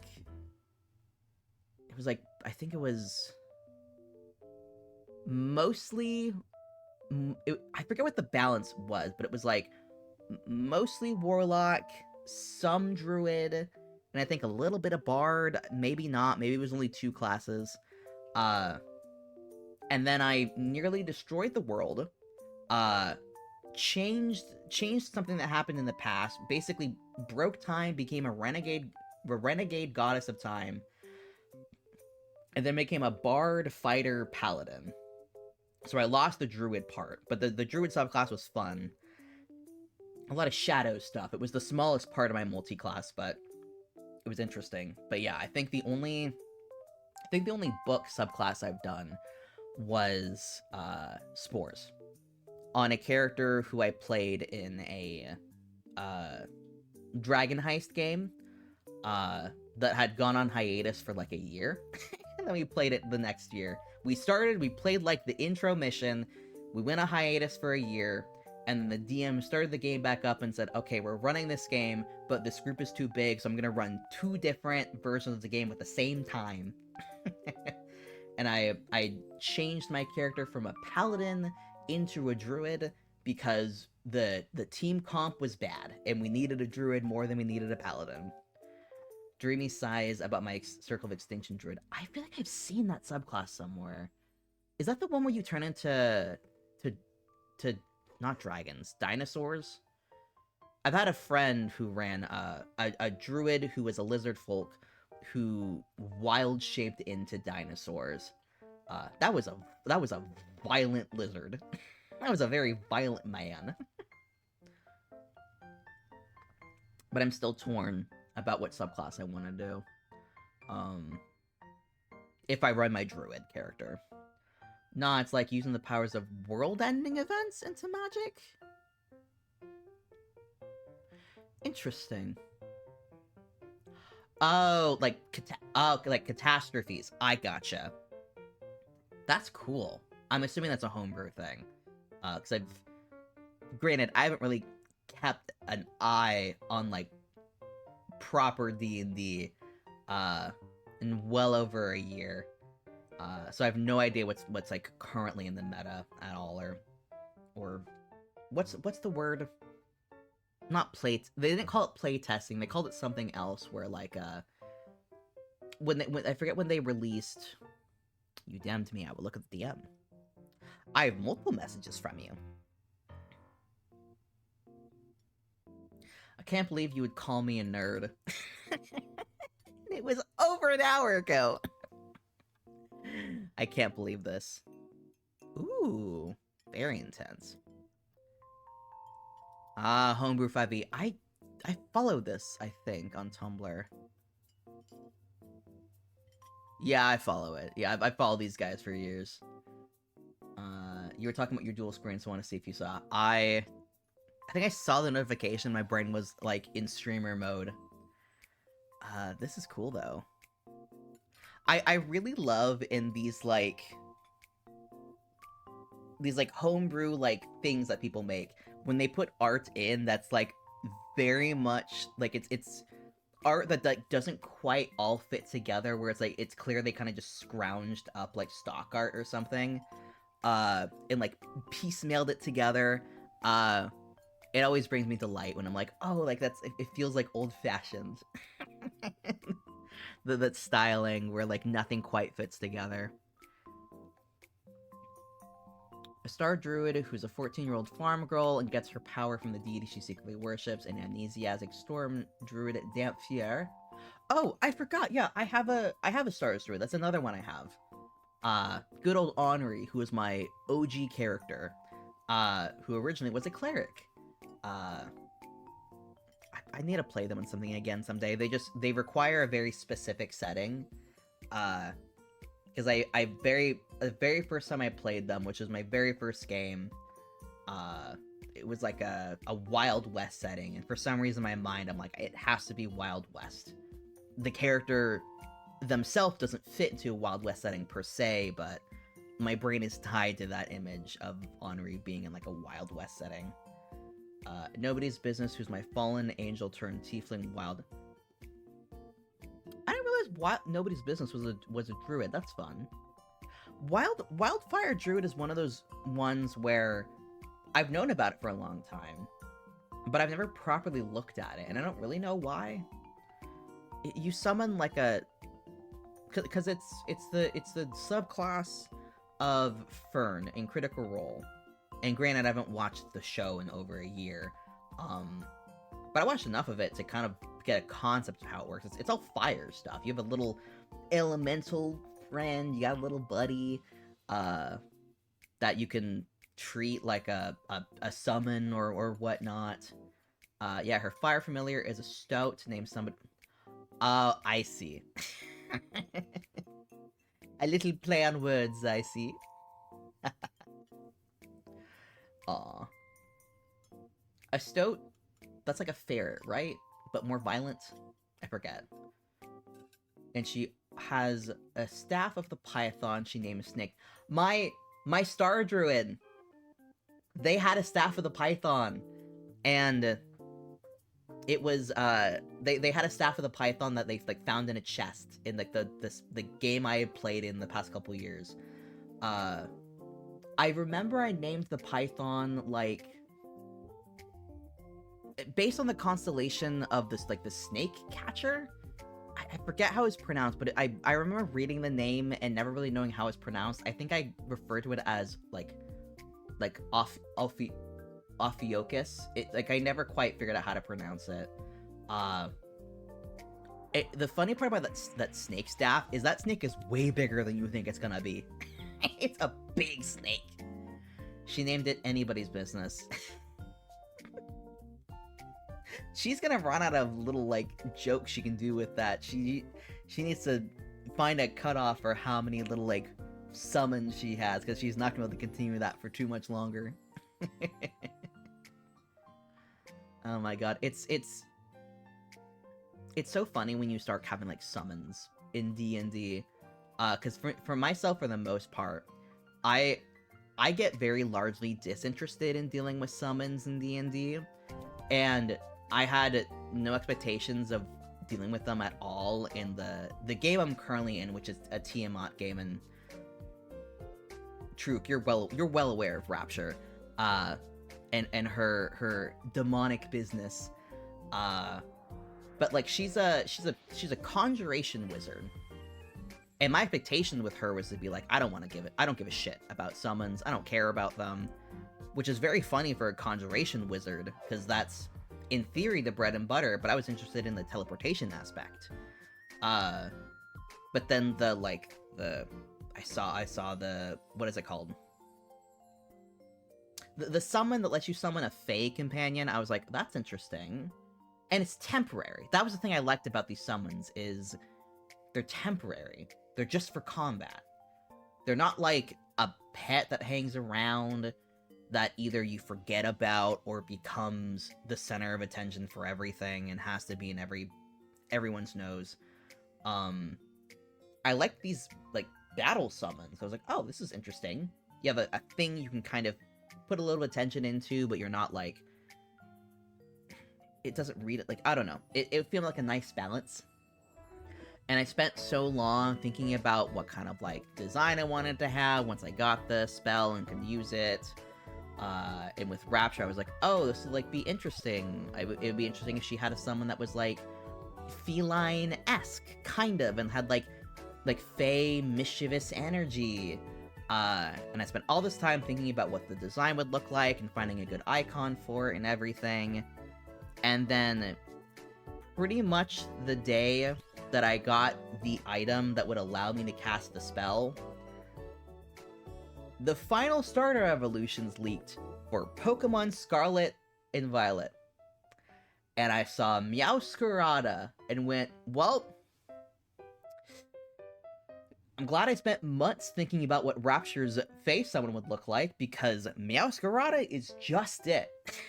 It's just this damn Pokemon. And so when I finally got to summon it in-game, I just used an icon of Meowscarada. And I was like, yeah, that's it.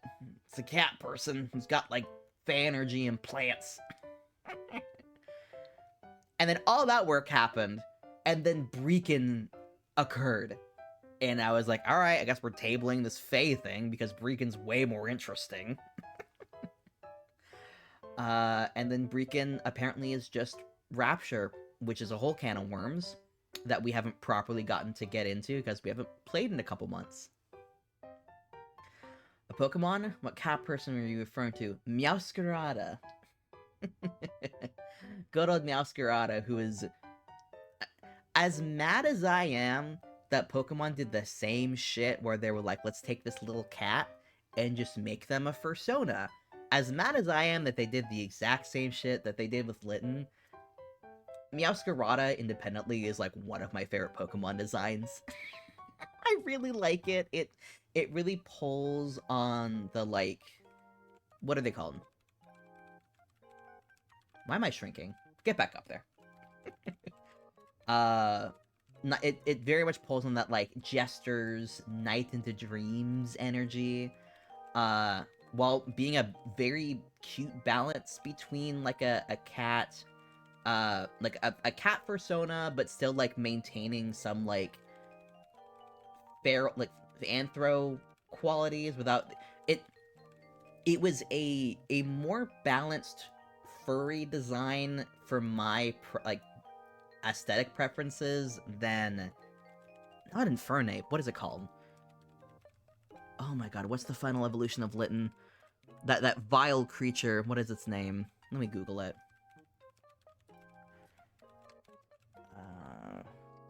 Pokemon... Litten... Final Evo... The Terrible Man. Not Litten, it's... Not Torracat. We're close. Incineroar. Incineroar. That thing. It's like if you pull up Incineroar, it's just a man. It's a man with, like, a kind of a cat's head. And I prefer Meowscarada because it leans more cat-like than it does human-like that Incineroar does. Just looked up a photo that's quite interesting, saying, yeah, it's interesting. It's so funny that I'm like, I'm annoyed that Pokemon did the same thing again, where they just took this little cat and just made it a fursona. I'm annoyed that they did that again, because in some respects, it feels lazy, compared to everything else. But, remove that context, and it's one of my favorite designs. It's like a... It's like Cerulege. I love Cerulege. How do you spell it? Meowscarada or Incineroar? I'll spell forth. Meowscarada and Incineroar.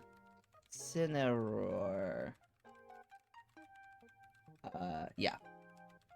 And I just, like, comparatively, I just prefer the Meowscarada design. Yeah. It is funny because I have to hear about Incineroar more than most starters because of how good it is competitively. And now that it's back in Meowscarada So Cute, I know! The whole line is good, and the Sprigatito line accomplishes one of the rare instances that I have found of a starter evolution line with a middle evolution that's, like, good, and it's not, like, it's not, like, it doesn't feel awkward, it doesn't feel, like, obsolete. Like, you could honestly just take the middle of that line, I forget what its name is, but you could take that design and make it an independent Pokemon, and I think it would still be a strong design. It has so much personality. It's got so much charisma. I love a yo-yo weapon. It's so good. And it's so funny because when I was going into that game, I did not care about Sprigatito. I did not find the design to be very interesting, or compelling. I was fully prepared, to play with the little alligator, because he's such a cute guy that he has no thoughts in his brain whatsoever.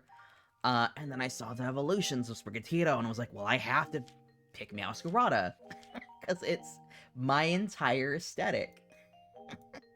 And it's so cute. I love when you're, like, hanging out with it, at the little picnic, and it does, like, little, like, hands behind the back, and it's all like, "Meow."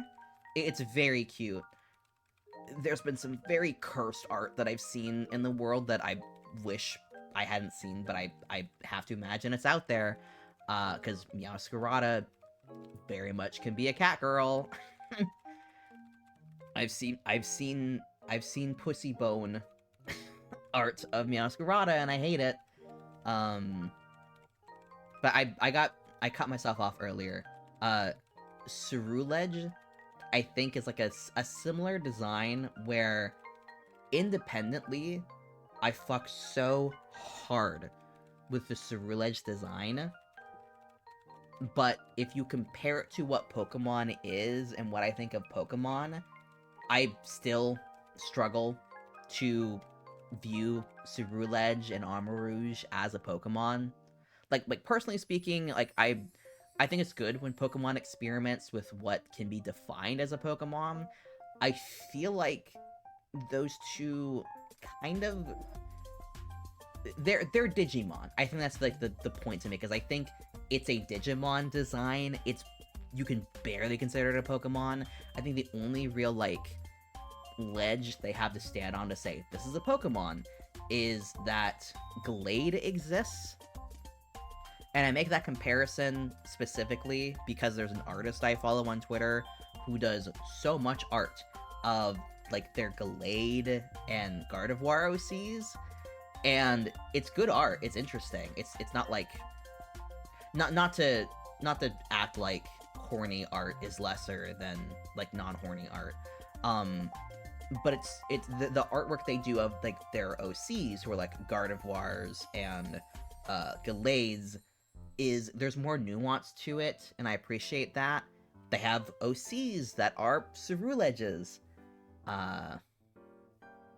And it's interesting. And like I see those comparisons, I'm like, okay, I see where Pokemon made the logical leap between Gardevoir and Gallade over to Armarouge and Cerulege.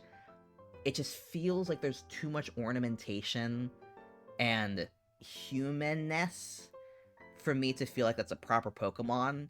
But like, remove all of that baggage and just independently, it's a really great design, a really cool looking thing. It's just got big Mega Man energy. Oops, I should probably go. It's 4:20. Oh my god, Fruit, go to bed.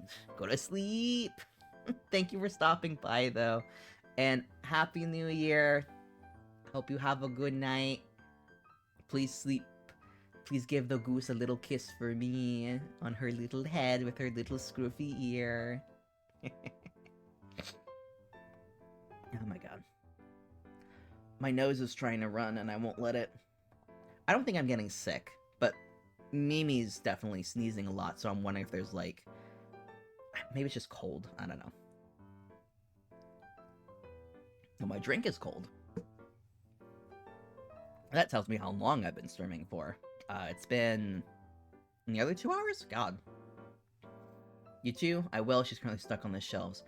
I'm glad that she's learned how to... She's learned to climb. It's so funny. Because cats will just avoid areas for the longest time. And then they'll discover they can climb on something, and they're like, oh, actually, this is the best place to be, actually. I live here. My cat, Mimi, I got this cat tree for her. And the longest time, she didn't give a shit about this little basket that was in it. To the point where I was like, alright, she's not using this part of her cat tree. I'll just start storing stuff on it. And then I reshuffled something, and I was like, I wonder if she'll care about this now. And I removed the stuff from the basket. And the moment she realized she could, like, step into it and, like, be cradled by it, God, she's there so often. That's, like, her spot, like, in the evening to go to, because her spots rotate throughout the day based on how much light there is outside. Because her in the morning, she's always in the laundry room bathroom, because that's where most of the light is. Or she's up by the front door, so you can see like the front window. And then as like the light kind of comes down or it gets colder in the afternoon, she starts to go on her like heated pad, kind of shuffling between the front door and the heated pad. And then when it gets properly the evening, she's on the heated pad, she's on her little cat tree. She typically, when she's like more like sleepy, she goes on her little cradle, but if she's, like, wanting to sit but still be, like, alert, she'll go up on the top of her cat tree, or start to bug me. And then when, like, evening's done, she's either in her cat tree... Actually, no, she's more often on my, like, chair, my gaming chair, or in her cat tree, or if she's a little cold, she goes on her heated pad, and if she wants to bother me, she's, like, on top of me in bed. And that's her little daily routine, is she just starts to, like... She starts at the front of the apartment, and she slowly makes her way back. It's very funny that she has her little routine all figured out. I've been going for nearly 2 hours, and I intended to do Stardew Valley. And I have not played Stardew Valley.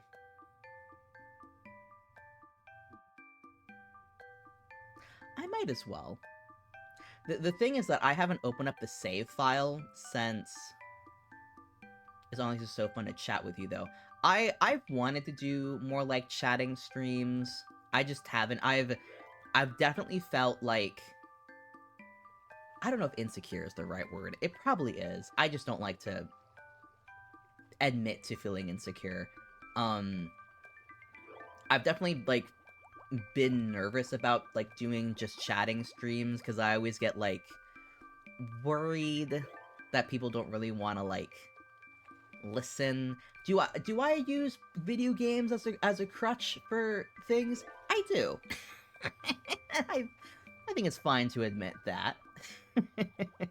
But I'm glad that you guys have been having fun, and I appreciate people hanging out. I do want to jump onto my save file though, because I think I won't properly play, because I haven't touched the save file. I think since I traded in my Switch Lite for a Switch, because my Switch right now is a typical Switch, but when I first got a Switch, it was a Switch Lite, because I figured I wasn't ever going to be playing with a docked Switch, and it was cheaper. And then, like, 2-ish years ago, whenever it was that Arceus came out, I had, like, grand inspirations to be like, oh, like, I can play through Pokemon Arceus. and I can like see how I feel about streaming through that. So I got a proper Switch, and I got Arceus, and I played Arceus on stream, and did the streams do very well? No, but I also had a really bad setup. if you ever want to see what happened in those streams, I do have it archived on my YouTube channel. I do have to warn you, the audio is so bad because I couldn't figure out in my OBS how to get the game's audio to capture in OBS as like its own separate source. Because I had a really weird setup with my laptop and my like a TV I had. So I had to record the audio quite literally through my mic. So it's bad. And I was not comfortable streaming at all. Like, there was a point where a random person jumped into chat, and I just started to panic. I started to panic so bad. Well, being bad at something is the first step to being good at something, right? Exactly. And that's why I still have those up in YouTube, is because I'm like, yeah, it's bad, but like I had to start from somewhere. And I wasn't even, like, VTubing yet. I didn't even have a PNG yet. I was literally just figuring out how to stream. It was, yeah, you definitely have to be bad before you can be good, because that's what happens when you have a new thing that you're doing. And I remember from those streams, because I had known about VTubing, and I've been kind of interested in doing it, but I don't have, like, an idea of a Sona that I'd want to do, and at that time, I really only knew about, like, 2D, like live 2D models. I only knew about that, and I knew... I did not know much about the community. I didn't realize how... not necessarily accessible it is to make a 2D model, because... like, art's a lot, and rigging is even more.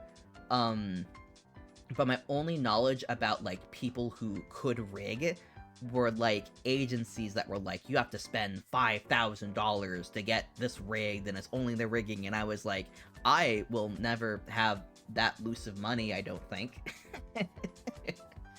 But I know a lot more now than I did, and I learned about PNG tubing. And that was a much easier start than, like, dealing with getting a 2D model or a 3D model.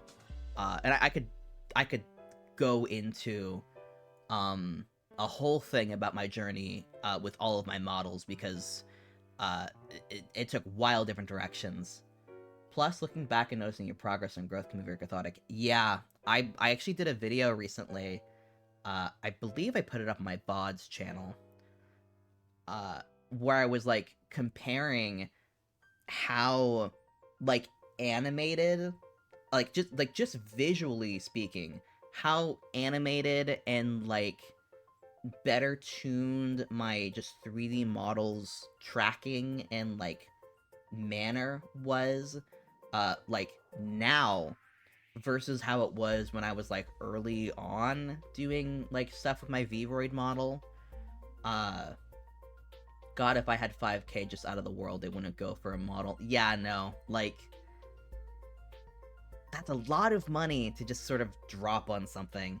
And, like, this was an agency, not what agency, but, like, this wasn't, like, a person who's, like, good at rigging. This was, like, it seemed like one of those, like, rigging companies that was, like, they only worked with, like, bigger names or people who just have a lot of loose change. And that's never going to be me. And also, like, the type of rigging they did was really not something I was interested in anyway. But yeah, like, I just, looking back, when I first was using VC Face and I had one of my, like, earlier iterations of my 3D model, I didn't have any of this, like, not that, I think it's AR kit, I think is what it's called, all these, like, little extra things. I didn't have eye tracking initially because with the combination of having glasses and not having a ring light and, like, not really setting up my VC face very properly, I couldn't have eye tracking, and also because I have very thin, squished eyes, eye tracking's hard for me to make work very well. I have a very bad face for, like, face tracking. I have a very, like, pudgy face. All my features are very squished and small. My eyebrows are very light. The fact that I have this much, like, tracking with my eyebrows is kind of amazing. I have a beard, so I wonder how much my mouth gets obscured by my mustache. I squish the cheeks. I have very squishable cheeks. I have very... I have very, like, meaty cheeks.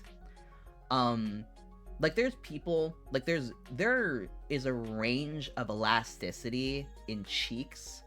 Like, there are some people who, like, when they go, like, when they, like, puff up their cheeks, like, you can tell, like, it, like, looks like a frog with how elastic the skin is. I have the opposite of elasticity in my face. I have so much cheek meat.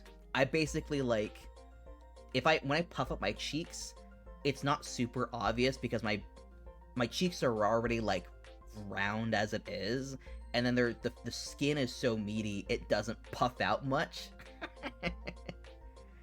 And I have a small mouth anyway, so I can't fit much in it, so I can't fit much air into it. I'm very bad at chubby bunny. And then I have very small and squishy eyes, so the tracking is already not very good with the blinking. I have to have my eye blinking so sensitive.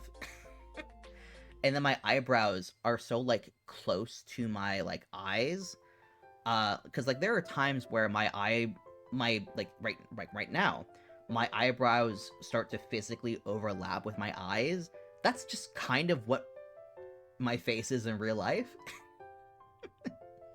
I've had so much struggles fine-tuning my tracking, and I use a combination now of VC Face and another program that I don't remember the name of it. I think it's called, like, literally, like, Webcam Tracker, and it's this free thing, and it's a little finagled, and, like, my face tracking right now is way better because of, like, the extra things I was able to put on it, with the AR kit.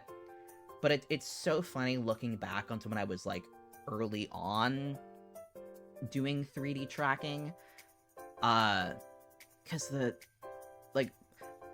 face was barely moving, the mouth didn't move much at all, and when it did, it wasn't, like, very consistent. The face was very stiff, because when I first started with the 3D tracking, I had not utilized the experimental expression detection, and I started doing that a little bit into when I was using my 3D model. And so initially I had to, like, physically toggle if I was, like laughing or sad or yada yada.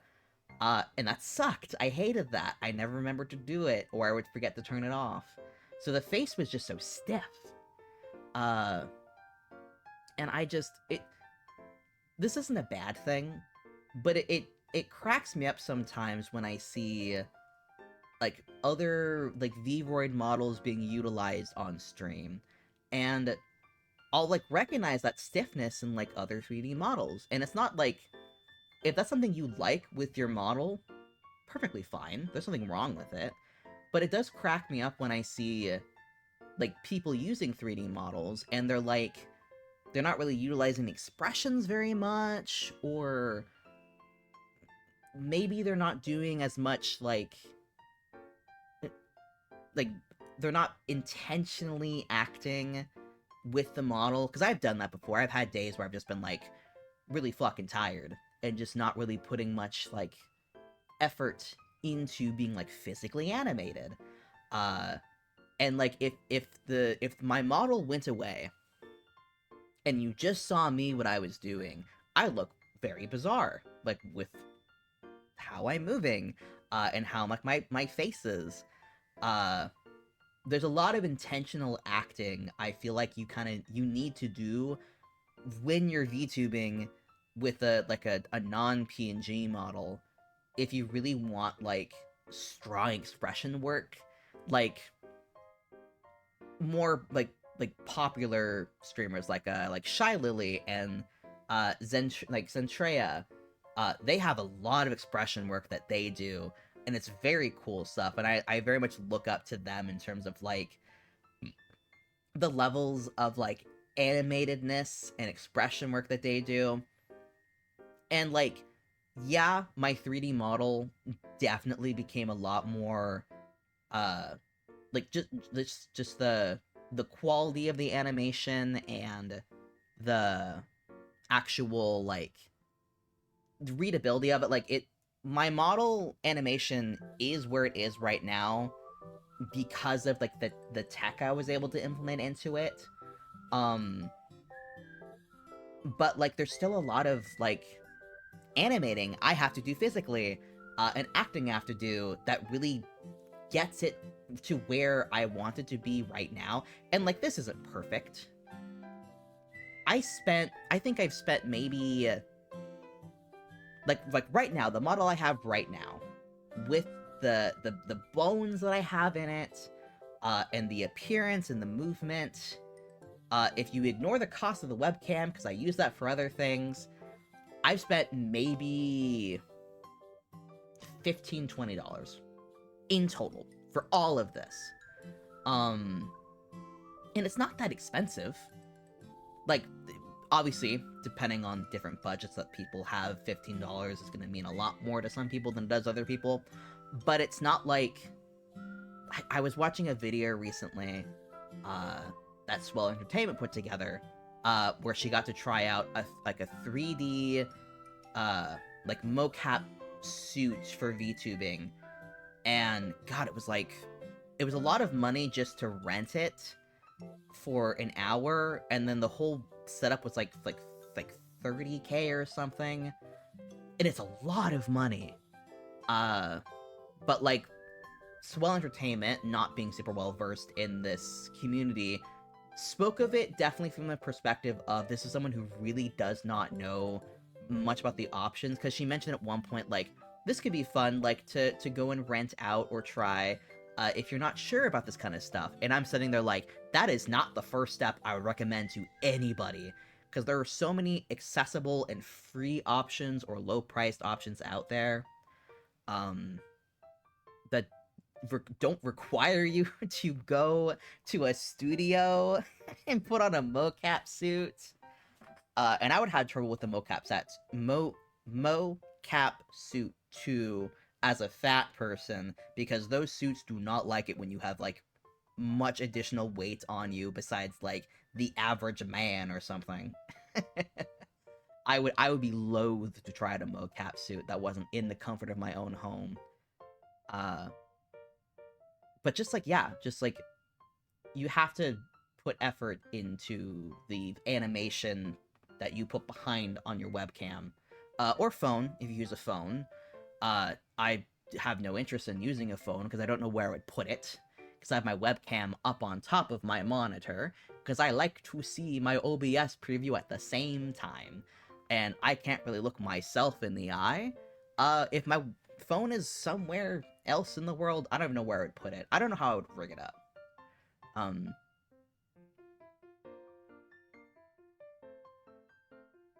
I do wonder what it'd be like if I just didn't really put much effort into the acting.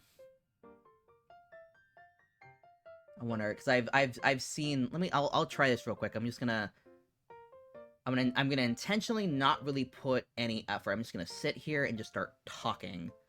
And I'm curious how that's gonna look, because I'll be able to see it kind of in the playback how it looks. But yeah, I'm just gonna sit here and just not really put effort into my face. It'll basically be like what happens if I'm getting really focused in a game. I stop intentionally acting. But yeah, like this is just what happens if I'm just talking right now. I guess it's still kind of interesting. But I've seen, like... I won't name anybody specific, because I'm just bad at names. But it's very funny to see people who use 3D models and just, like, not really see much happening on them. I don't know how to put it.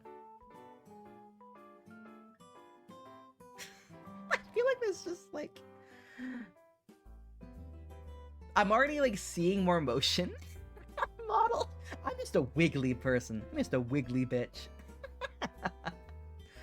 It's hard for me, but I'll see models sometimes where, God, it just looks like it's only the mouth moving and like nothing else is really moving, and I'm like, this is probably just a me thing because I really value like the expression work and the acting behind it. Fucking theater minor self, popping in, but I'm like, ah, man, finally, my hands are free. I feel like I'm finally free. And I'll see other 3D models. I'm like, are you moving, buddy? Are you moving? Are you standing still? But then again, I look at my model when I first started using VC Face, and I like hadn't really used the program very much, and I didn't really fine tune it to myself. That model is just like the eyes don't move, nothing's moving, nothing's behind those eyes. It's so bad. So I really emphasize, if anybody is like using like a program like VC Face, you gotta fiddle with it. You gotta see how you like it for yourself. Especially the blinking. If you want blinking, you gotta test it. It took me a very long time to figure out how to make blinking work for me, because my face just doesn't want to blink in default tracking. Looks at my old V-Red model wistfully. You gotta... One of these days, we're gonna get you on stream, and we're gonna get that little model going. It still cracks me up that, like... I've used V-Roid a fair bit. I've never once touched the custom hair stuff. It scares me. I don't want to do it. I've got my hair, which is a combination of like a pre-made thing, with like some stuff removed, with like this pre-built ponytail in the base program. And that's the most I've fiddled with the hair, was just removing stuff from something someone made. And then you on your first day were like, alright, I've got this program, time to make some hair. And I'm like, oh god, good luck. Good fucking luck. And you did it, and it looked great. I forget if you've like, did you rig it? That's something that like always confused me, is I never understood, once you made the hair, how do you make it move? Because I never looked into that, and I was like, I don't know how you do that. Because someone, very kindly, someone made like a mock-up of my down hair and my bangs, because like the hair that I have for this, it's good. It's definitely not exactly what my like references are, because I have like this hair right here is like, it's more tucked behind the horn, and like a plume of like hair right here. And then this bang right here is a lot more exaggerated and long. And this is a lot more balanced, than what my refs are. And someone very kindly made a mock-up in V-Word Studio of, like, more accurate to what the whole, like, the ref was. Very kind. They did it completely for free. It was very sweet. It didn't quite look how I wanted, and that's just part of the issue of translating a very two-dimensional, stylized design to the 3D medium. Stuff is just not going to translate correctly. But I didn't know how to make it move. It was just stiff, and I was like, oh, I don't know how to fix this. And I don't know if I'm going to look it up. It's somewhat natural, pretty easy once you drape it right. Okay. I imagine I just didn't know something, because I never looked into it. I think I might just stick with PNG tubing though. I've been eyeing PNG Plus. Yeah, I fiddled with PNG Plus for like 30 minutes once. And I didn't commit enough time to it, but yeah, it's really cool. There's a lot of cool stuff you can do with it if you're willing to like work with it. I do kind of I miss doing PNG tubing. It's like I really liked being able to have my art for it. And obviously it's less like mental work. You're not having to put as much like physical acting into it, obviously, but I think for what I want out of like VTubing for myself, I like this is what I want. Like that, like I like part of me wants to get like another like 2D model, because it's fun to like have all like the things that you put on yourself. And I do like the visual. I like the visual freedom that you can have with live 2D versus 3D, but there is so much freedom for me in like the 3D space and the tools I've been able to amass for myself that I'm like, it's hard. I think down the road I'm probably gonna end up investing more into 3D versus live 2D or PNG, because I love the freedom in this. And I'm currently what's it called? I'm currently commissioning a reference sheet for my character, which does remind me, I commissioned the person mid-November. I have not heard from them since then, but they don't do commissions often because they're very popular artists. So I was very lucky when I got the commission slot when I did. I just have no idea when it's coming. But I'm hoping it's good, and I did let them know that it would be for like a PNG tube, like a VTuber, so my hope is that maybe it would be usable for a 3D artist. And that's another thing too. Of like the artists I know of for like live 2D versus custom 3D models, I know a lot more 2D artists than I do 3D artists, and I think I know one 3D artist that I've run across, and they do good work, but I don't remember who they are specifically. And I'd have to look it up. And also with like getting a custom 3D model versus VRoid is I like all the little outfits that I can make in VRoid. That's very fun. Which does remind me I still need to throw the kit onto my other outfits, because my only outfits right now that have all these little face bones and hand bones workable for them is this outfit and my Christmas outfit. I haven't done the rest of them yet, and I need to, because as delightful as this outfit is, I would like to use my base shirt more again, because I spent $5 on that. I didn't spend a dime on this one. And I don't want to completely abandon my original look.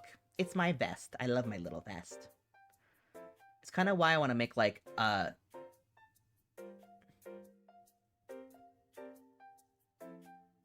Nudie. I was reading Nudie, and I thought it said, I thought you were trying to say new die, and I was like, that can't be what he means. What is that supposed to say? It's kind of why I want to make like a nudie base, and then make all sorts of cute outfits. Yeah. And that's the thing is, like, I feel like if I wanted to, I could probably figure out how to do more, like... I bet if I wanted to, I could figure out how to do, like, 3D modeling and all that stuff. It's just a lot of work. I've literally taken a 3D modeling class and it didn't go very well, and there's so many tutorials online. I'm just tired. And Vroid is so accessible.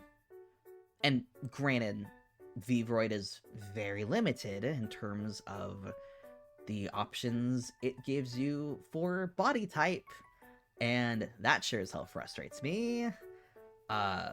Both from a, like, what kind of, like, I can't properly make, like, this 3D model. There are aspects of the body that, like, are just not accurate to my reference, and I have to live with that, because you can kind of fix it if you are going to keep your character naked for the most part. With the, like, the bodysuit thing, you can do that, but the clothing you put on top of it doesn't translate, and that's frustrating. And I've been able to do some things with this model, but yeah, it's not perfect. And that's the problem with the only really free and accessible option for 3D VTubing being a program that is specifically geared towards anime designs and very limited anime options. But that's... You make the complaint with Sims, probably, but even Sims has better options for a range of body types that Vroid does not have. It's like with a Vroid model, it's like, you gotta have a perfectly flat stomach, and it's like, okay, that's a little annoying. How do we break that? How do we fix this? Sims is less fat-phobic than Vroid. Yeah! It's so funny! It's like, wow, Sims, you can actually be fat! And you don't break all your clothing. Like, even my neck right now, like, this is thin compared to a real person's neck. I have to shave off part of, like, the neck poking through the neckline, because it, like, it like, extends past what the boundaries of the outfit allows it to be. It's crazy. But,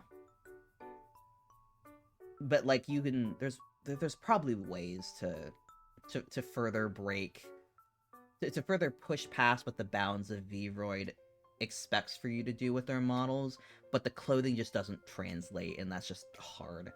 I imagine you could fix that by making, like, custom outfits. I don't really know how to do that, and I am too tired to figure out how to do that. So we deal with what we deal with. And that's just how it is. Yeah. And I do like my model. I'm very fond of it. Is it perfect? No. But then again, I get very fussy with things.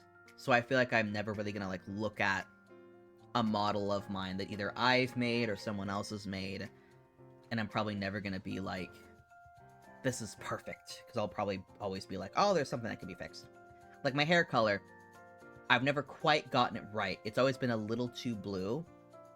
And I've never quite gotten it to the right color, but I don't know why, I can't figure out how to get it to the right color. It feels very silly that I haven't quite figured it out yet, but... Whatever. You're very fun. Oh, I see you with your little puns.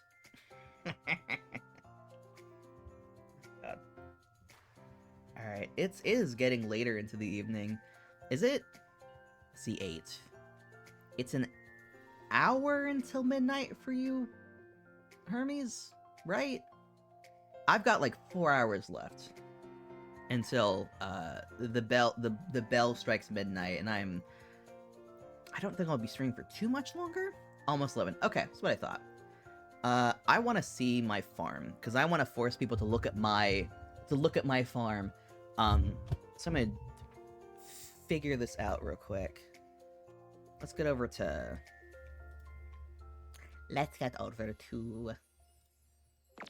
the Switch. Okay, we are live. Ha ha ha ha. Are you gonna go? I gotta wake up my controllers. I think it's on. Okay, biggest question of the hour. Where is my Stardew Valley? Oh, it's that far back. I'm currently drawing Kitty. Aww. Oh, the kitty that you were commissioned? Doing the little steppy. Let's see. Oh. Oh, I have not played in a very long time. Okay, interesting.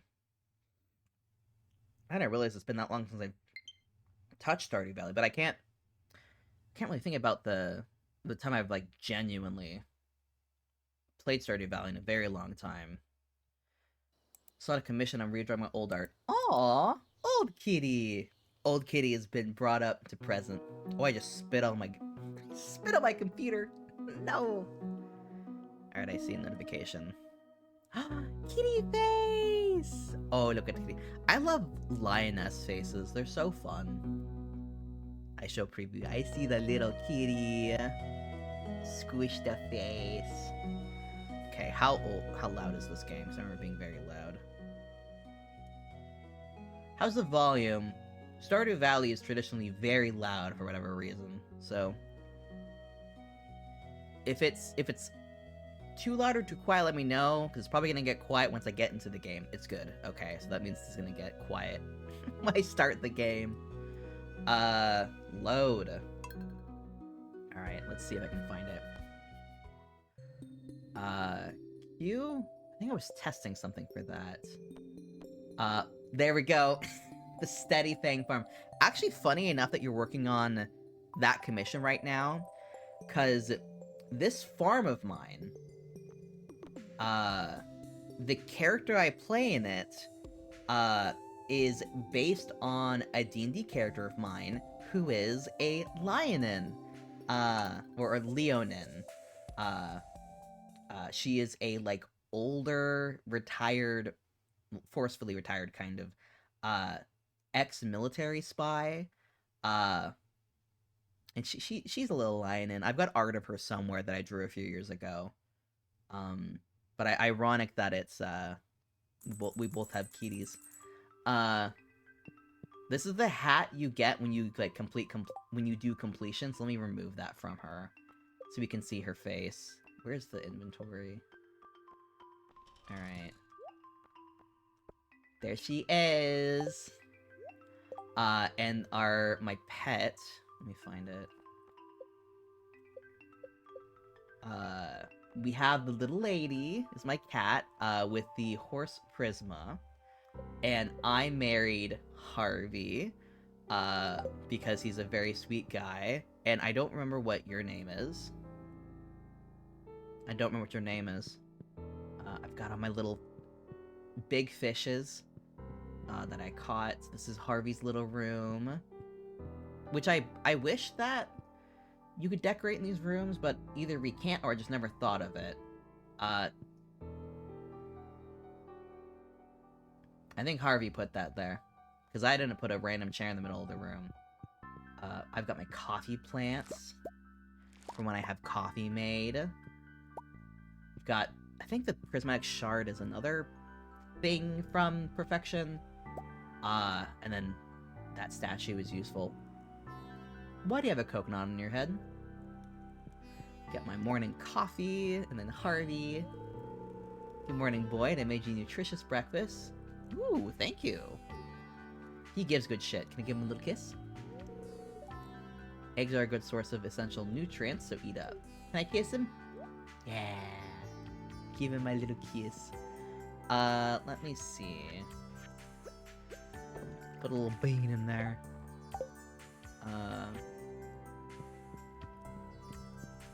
Oh, this is my little cozy room. And here we have the kids' rooms with all the little statues you can get. I forgot how quaint my house is. I liked this house. I should drink coffee so I can actually move faster. I forgot to completely fill this room up with kegs. Drink the coffee so we can move quicker. Yeah, I maxed out this farm. Oh my god, the whole farm. I forgot what year it is. I think it's year 4 or 5? Can I tell how many years it's been? I guess not. I think I'm on my 4th year, maybe. I forget. Got my honey. I've got... I don't know why I'm making rubies. But a fun fact about this farm is when I started this farm, my plan wasn't perfection. I started playing this farm after the perfection update was here, but I started this farm with the intention of trying to see how viable it would be to play this game but not grow crops. That was the point of this save file. I just wanted to test out how the game would feel if you just didn't bother with crops, because that was something that I did, and now I realize I didn't update the stream to say Stardew Valley, so let me fix that. Stardew Valley. Because now we're playing. But yeah, when I started playing, I just didn't bother with crops. And when I told people I was doing this, I had people being like, oh, that sounds like that, like, it'd be really hard to get money, because you get a lot of money from doing crops. And I was like, yeah, I get that, but I never have fun with dealing with the crops. I always feel like they're just a hassle. And as good as the money is, you spend so much time of your day, like, just doing crop stuff, that I'm like, is it fine to just ignore them for a while and, like, just do other things? And what I found out, not only does it, like, it still work fine to do it like that, it's honestly a more enjoyable experience, because, like, the crops become a lot more accessible to do once you get, like, sprinklers, or, like, things that automatically do stuff for you, and you get those later in the game. And you can make more than enough money with, like, foraging, digging, fishing, all this other stuff that you can do besides crops. And, like, you get to talk to people more often, you get to engage with other things, and by the time 2 years hit,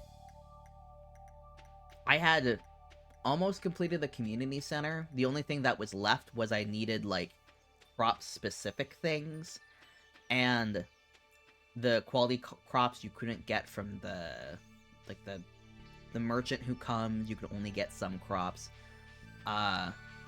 So when 2 years hit, and I got my appraisal from Grandpa, and I got, like, the, like, you did a good job, kid, you made me proud, I started doing some crops then. But before, like, for 2 whole years, I just didn't do crops at all. And honestly, I had more fun with the game.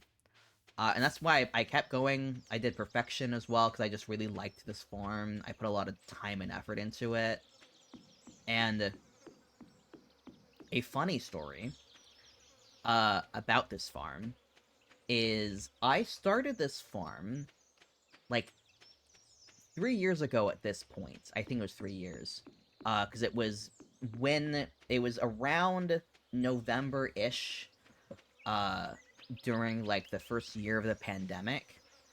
And I was, like, I was in a job where I was basically, like, learning software engineering, and doing these trainings every day.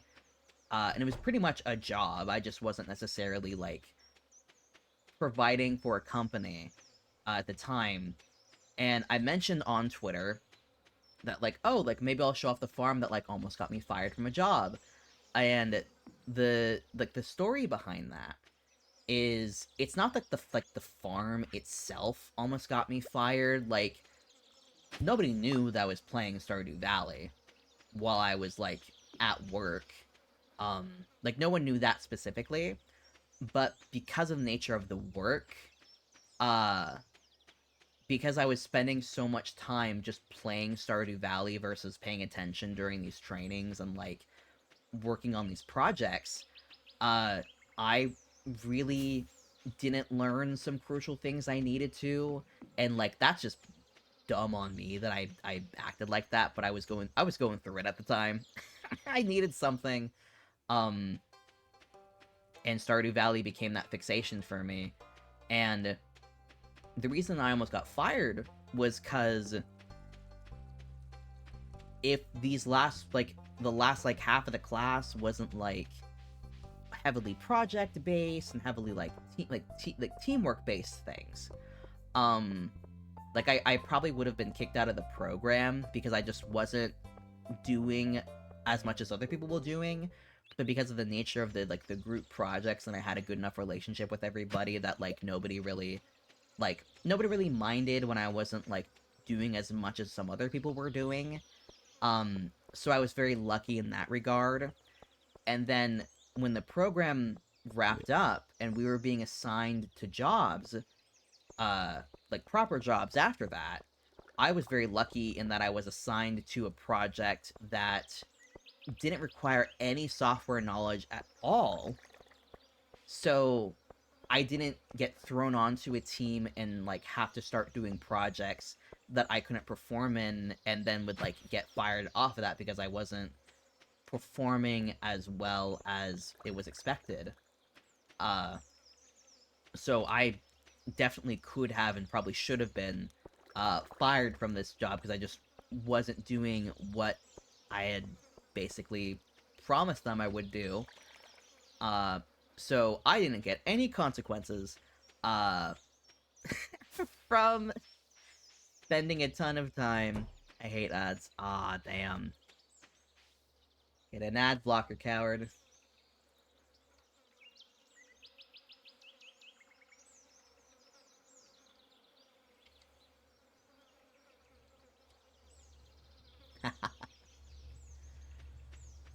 God, even the ad blockers I have right now don't work on Twitch. I don't know what ad blockers work. Can I rummage? Yeah. Oh, homegirl almost saw. Can I get to the island at this time? It might be too late. Willy might be closed. Elias! Snipe ya! Visit my cab whenever you like. I can use the company. I have one.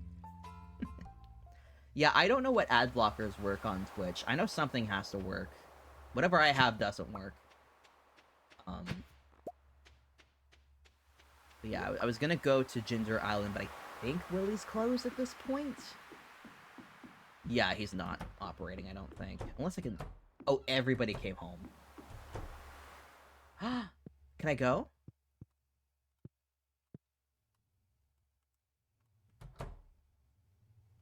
Oh, I'm dumb. I have the key to the town or whatever. That's why this works.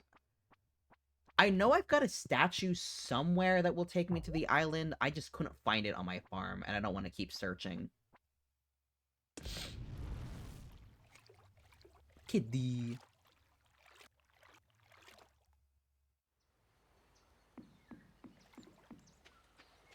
Aw. I'm sad I miss the people on the island. It's always fun when they come by. I think it's not raining, so I doubt the Pirate Cove is hopping today.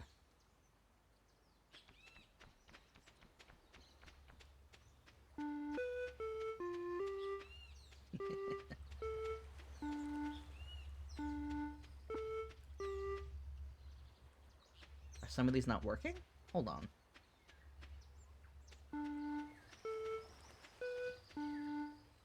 Do that.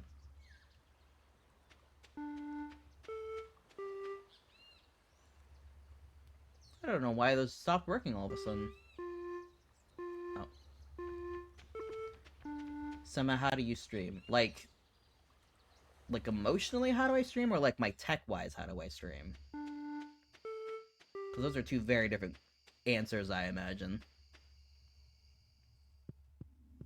Yeah, no pirates today. I think they only come when it's raining or something. I forget what it is. I need to get back into streaming. uh well, today I was like, I need someone to listen to me while I yell about Baldur's Gate. And in theory, stream will listen. Leo! Why are you here? The parents want me to thank you for all the golden walnuts you found. They're really enjoying them. I figured you would be back in town, Leo, but hello. You just gotta press start. That's about it. You just gotta do it. And sometimes you just don't want to do it. And if you don't do it. And if you do want to, do it. I don't know. I feel like that question of how do you motivate yourself to stream is so different for everybody. Like I've had also like my house not decorated. Did not care about decorating this place. I only come here if I have to. Um but like I've had this conversation with myself where it's like for people who stream and people who like want to get into streaming or like VTubing, I feel like the first question you have to ask yourself to help like sculpt how you approach things and how you like approach this industry and approach streaming in general is what are your goals for streaming? Cuz like for myself, my goals were like I want to have something to encourage me uh to play like games I want to play. Um I want to have a vehicle to like to make friends or interact with people more often. Uh, I want to create a space for myself where I can like take on this like visual persona in a way where like I can kind of have a bit more uh like control over how I am perceived, that's not so like disconnected as like an MMO where you're just kind of completing a task. You're not really inherently being a person. Um and like that's different from like someone who's like I stream because I want to make money, or I stream because I want to like amass a really big audience. Like all of these things like help me define like, well, like do I want to stream today or not? Like I've had instances where I've streamed on days where a bunch of friends of mine are like in a call doing something, and I feel way better uh if I cancel stream and just hang out with those friends versus being like, well, I said I was gonna stream today, so I will. Because part of my one of my goals is I want to like be able to interact with people more or like hang out with friends more. So I would love to see you stream more in the future, but I think the big question is like, well, like what are your goals for streaming? Like what do you want to get out of it? Um so like if it, like I would definitely love to see you stream again. I would love to collab with you more. But for self motivation, I would recommend assessing what it is you want to get out of it. Because that definitely can define how you want to approach things. Like if I wanted to, if one of my goals were amass a really big audience and make money out of streaming, I would have to very much change how I approach pretty much every step of streaming. I would have to put way more effort into like advertising. Uh, I would have to focus on like playing games that are more like not like clickbait friendly, but like I'd have to pay way more attention to trends. Uh, and just it's just the things I'm interested in playing are definitely not the stuff that's really gonna like pull people in. Really not. They're not really gonna pull the views. And I don't have enough of an audience at the moment to just organically pull an audience. But like, it's just not one of my goals to be a big star. Uh, Hello, bitches. I for a moment considered doing a run through the volcano, and I realized that would be silly. I can go to the end, though. I can do that. I know in the future when I think it's 1.6 that's coming out. I know Concerned Ape is doing another update at some point in the future. I think I'll probably want to play that on stream. I remember I've done one stream uh of this game before, and I didn't like it. I remember I felt awful after that stream. I don't know what, like, nothing bad happened, but I think like I kept messing something up that I was trying to do, and it was still relatively early in my like streaming venture where I just didn't really know what I liked to do. And for some reason, whatever I did that stream, it just did not make me feel great. Um, like there's a level of focus that I think I like to bring when like playing Stardew Valley that I don't think would be conducive for me if I wanted to like stream it. Like Baldur's Gate. I did a couple streams of Baldur's Gate with like a couple different save files, and I remember ending those streams and just like not feeling great. And that was a big like motivator for me when I was playing my my personal file and was like, oh, when I'm playing this, I am like focused. I'm like playing for hours, doing this menial shit. Uh, and I was like, based on how I feel, like during like a play session when I'm like on my own versus a play session when I'm on stream, I don't like streaming this game. I like to put a level of focus into it uh, that is not conducive for me when streaming. Uh, and I'm glad I made an entirely like off stream thing because it's like the difference between like Zelda and Baldur's Gate. Like there's so much information and like tactical planning you have to bring into Baldur's Gate to really like play and enjoy it, at least for myself. Versus Zelda, where it was literally just like, ah, run around, tap A few times when you're talking to somebody, run away. And even for like Zelda that I played almost all the way through on stream, I did a lot of it off stream. Uh, some story stuff, but most of the story stuff I did on stream, and that surprised me because I had played like I did like one stream of like Breath of the Wild on stream. I just like was playing through the tutorial randomly, and I was like, I didn't, I did wasn't enjoying myself. It wasn't bad, but I was like, I feel like this combat system, my need to like focus on it is taking away from my ability to enjoy playing the game and enjoying the stream. And I don't know what happened with Tears of the Kingdom. I figured something out between those two games, and it was a blast to play on stream. And maybe it would be the case for Baldur's Gate if I took the time to figure out how I wanted to approach it.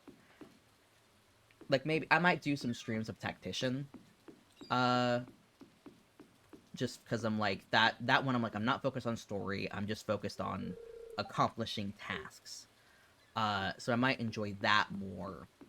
Um, but it's just interesting. Like as I'm streaming more, as I'm getting more comfortable with this, figuring out it's lightning. Like figuring out what I like to do, how I like to ramble, what I like to talk about, what I want to talk about. Uh, Yada yada yada. The delicate balance between the anonymity of VTubing versus the finding of the pickaxe. Like the anonymity of the VTubing and like how much do I want to be transparent about? How much do I want to like keep close to the chest? Like I'll like mention aspects of like my family and my like day to day life, Uh, but I'll keep out a lot of like the specific details. Obviously I don't want to get doxxed, which I almost did to myself on accident recently when I posted the photo.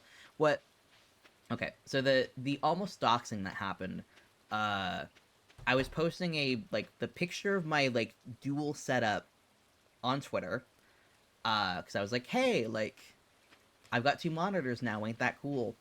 And I took a photo of it, and I thought to take the photo and post it on like Twitter while I was grocery shopping. And I do that online. Uh I do it through like the grocer's like online setup. You can like order stuff through Instacart through the grocer. It's very convenient. It's been very helpful for me.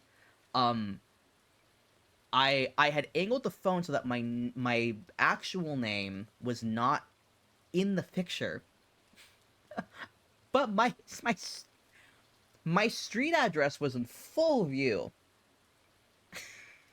It's just there, and it was like you couldn't see the city, you couldn't see the state, but I think I've mentioned a couple times before at least the state that I live in, and I think I've probably said enough details that if you did like enough of a search and like put context clues together, you could probably figure out what city I'm in. So all that combined, and just the actual street name itself, that was just straight up visible in the image originally, you probably could have been able to figure out where I lived. Um, but when I realized that before posting that the address was just straight up there, I threw it into I threw it into like a drawing program, covered up the actual like part of the image where that was, and then I think what I did is I saved that image, and then I think I threw that image back into Clip Studio and took a screenshot of that specifically to remove the image data from it, so like you couldn't even get the phone data. You basically just picking a screenshot of the computer. um and then I posted that, so you wouldn't be able to see, you wouldn't see the address, you wouldn't have the phone data in it at all. It was as scrubbed as a layman could scrub an image of data. uh I almost posted it. I think that's the closest I've been to like accidental doxing or like scrubbing personal information, because I remember when I started being interested in VTubing and streaming, I went back through my social medias, uh, and like went to delete anything that like had my face or had my name, and thankfully, my like my upbringing of being brought in a very like internet conscious family, I had like nothing online that was like personally identifiable to somebody who like didn't have like hacking data or whatever. Um, then you go. That's where these bitches are. Oh my god, they were just here. I had to walk 5 feet, and instead I went to the beach. Um, but yeah, I didn't have to delete much of anything. I don't think I ever posted my face online before. Which if people want to post their face online or use their actual name, like, go for it. It's so much more normal. It's so much more like accepted now for people to do that, because so much of like our lives now have the expectation of using social media very readily and easily, that like kids aren't encouraged as much anymore to like practice anonymity as like a safety thing, which I think is a big mistake. Um, but it cracks me up when I see like people online be like, yeah, like why would I like use a stage name or whatever, and I'm like, oh man, you must be young. Or like I see people who like just use their... Oh, I... Apologies, Harvey, I'm on your side of the bed. But, like, I've used a persona online for so long. Like, Semageon has been my persona online since...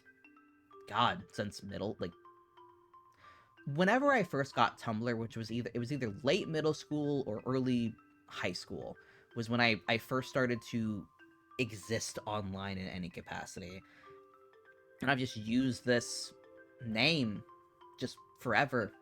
And then I started to, like, actually interact with people online during, like, late high school, early college, and people looked at Semageon and people were like, I don't know how to pronounce that, you're just Sema now. Or Sem, which cracks me up when people reduce it even further than that. And that's just how I've just been online for the past 10, 12 years. And there's some people who are like, yeah, I just use my name. And I'm like, really? You don't have parents who read you the story of, like, the kid who spoke to a guy on like an online forum and, like, told the man all of their, like, personal information to the point that the guy went to the kid's house and had to talk with the parents about being like, and like, here's all this information you gave me, and I could track you down with it very easily, and that's why you need to be anonymous with your existence online to be safe, because people are gonna kidnap you and hurt you. And I was like, damn, that's awful. I'm not gonna give any personal information online ever. And now I have very dear friends of mine that I've known for like 6-7 years, going on 8 at this point, that I like met online through Discord servers, and now I'm meeting people through Twitter, and I'm meeting the people who look like anime girls online, who are not actually anime girls. I bet there's Rowan there I need to get. It cracks me up how much, because like there's always been that like stigma or of like, oh, VTubers, oh, they look like your waifus, but they're actually like horrible fat bearded men in real life, and they're just using voice mods. And I'm like, I look like nothing like my model. I look nothing like it. I'm a short, fat, bearded little scrub. And like my 3D model is a lot more waifish than my like ref is. But yeah, it's like yeah, if my webcam flicked off, it would not be the same. Me literally posting my address over 400 people in a public Discord. Why? Why would you do this? I hope you trusted those 400 people. I think the most I've ever like given my full address was in like just DMs to people, and like servers where there's like 15 people in it. God, whenever like a server has more than like 15 to 20 active members, or even just like if I join a server, like I have various servers that I'm in that are like servers friends have like VTuber friends I have like made, and they have a Discord server, and I jump into it for like either collab reasons or just like it's a friend of mine. I'm like, I'll jump into their server because I like them as a person, and like it's a space to interact with them. I never do anything in those servers. I mute them, and I'm like, occasionally I'll like peek into them. I get so like stressed out when a server has like any activity in it at all, and I'm not like friends with multiple people in it. Like, oh god, there was a VTuber who I very much like. What is her full name? It's like Ophelia. Ophelia Rosecrux VT, she recently had a re-debut after having like a hiatus for like 5 months. Love her to death. She's so delightful. I highly recommend checking her out. She's like a vampire VTuber. And I was in a Discord server, um, and like nothing against the people who were there, but it was just like the vibes were just not what clicked with me. I had to leave the server because I was like, you guys aren't doing anything wrong. I'm just not personally comfortable with this. I'll just step away. Uh so I want to stress it. No one was doing anything wrong. I'm just a little as much of a silly little guy I am. I get a little squeamish at times. My Catholic upbringing rears its head, and I'm like, oh, step away because I was like, I'm not comfortable with this, and I want you guys to have fun. I'm just gonna go. Oh god. Literally clutching pearls. I was like, it was it was very much like I I've read AO3. I've gotten into some gnarly smut, written gnarly smut myself. But it was the kind of like smut that was circling the imagery was like very much not the kind of stuff I like. Uh, which is hilarious because it was like in all intents and purposes it was very vanilla in the grand scheme of things. Um, but the weird shit I like is very niche. And very much caters to me. And this was like the very much like mainstream, like more like hentai, but like vanilla hentai kind of stuff. And I was just like, ooh, this is a little too sticky for me. Uh, and I was like, oh, this is like, I was like, oh, I don't like this kind of stuff. And it's like making me have like a lesser opinion of these people. Um, that's not like, it wasn't fair at all for me to like feel like that because it was just me having a personal discomfort. And I was like, you know what? Let's step out of this space because no one's doing anything wrong. Like people are having fun in a space where they trust one another, and I don't want to I don't want to bring me into this. I'm just gonna go. Um, but yeah, it's like the most I really do in like Discord servers of like friends who have Discord servers for VTubing. I just exist there as a little cryptid. It's so funny because like most VTuber friends that I have, like all of them are like, oh yeah, love Summer, you're like a little cryptid. You just kind of exist in chat. And are like very sweet, and I'm like, yeah, it's me. I just kind of pop up every once in a while, and I'm like, hello, I'm here to love and appreciate you, and then never talk in your Discord server. Because I don't know people, and I'm not. I feel like unless I like really click with people, I struggle a lot with like just texting. Because I feel like if I really vibe with people, like I don't have a problem like texting with people, even if I like have like struggles with things to talk about. But if I just don't click with somebody really well, I just like I never I never talk to them. It's awful. I'm so bad at making friends, and I'll have people be like, "Oh man, I struggle so hard with making friends," and then like I'll see the way they interact with people, or they talk about messaging people very regularly, and I'm like, I'm like, I don't think you know what really bad at making friends looks like. Because that's me. I'm so bad at talking to people. Especially one-on-one. I very rarely, like, message people in DMs with any consistency outside of, like, having something to take care of. It's very funny.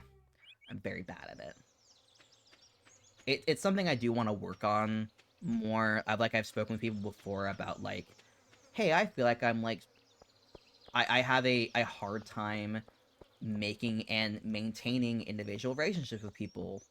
And I probably need to talk to, like, a professional about it, just because, like, it is something I want to work on, and it is something I just genuinely struggle with. And I do want to, like, have more, like, important, close, like, friendships with people.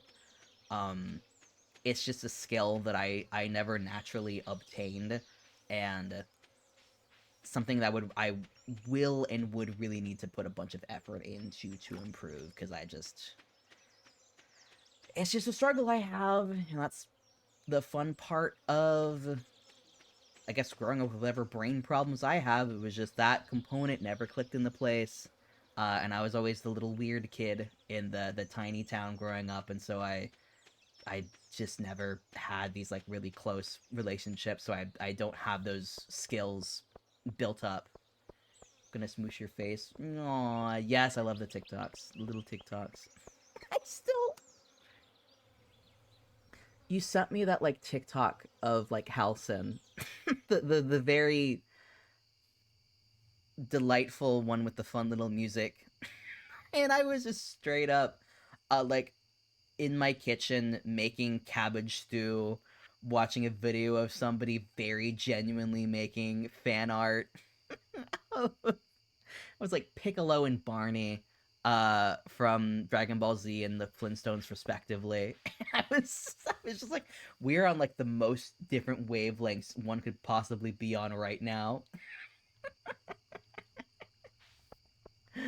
Oh my god. And, like, I just watched somebody else draw handsome Squidward and Robotnik fan art that was, like, a little spicy. Not like a little spicy, but, like, more just like, it wasn't as precious as the Piccolo and Barney art was.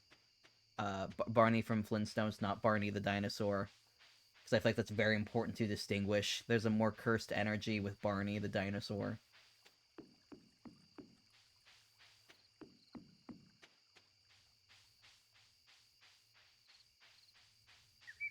My brain just turned off.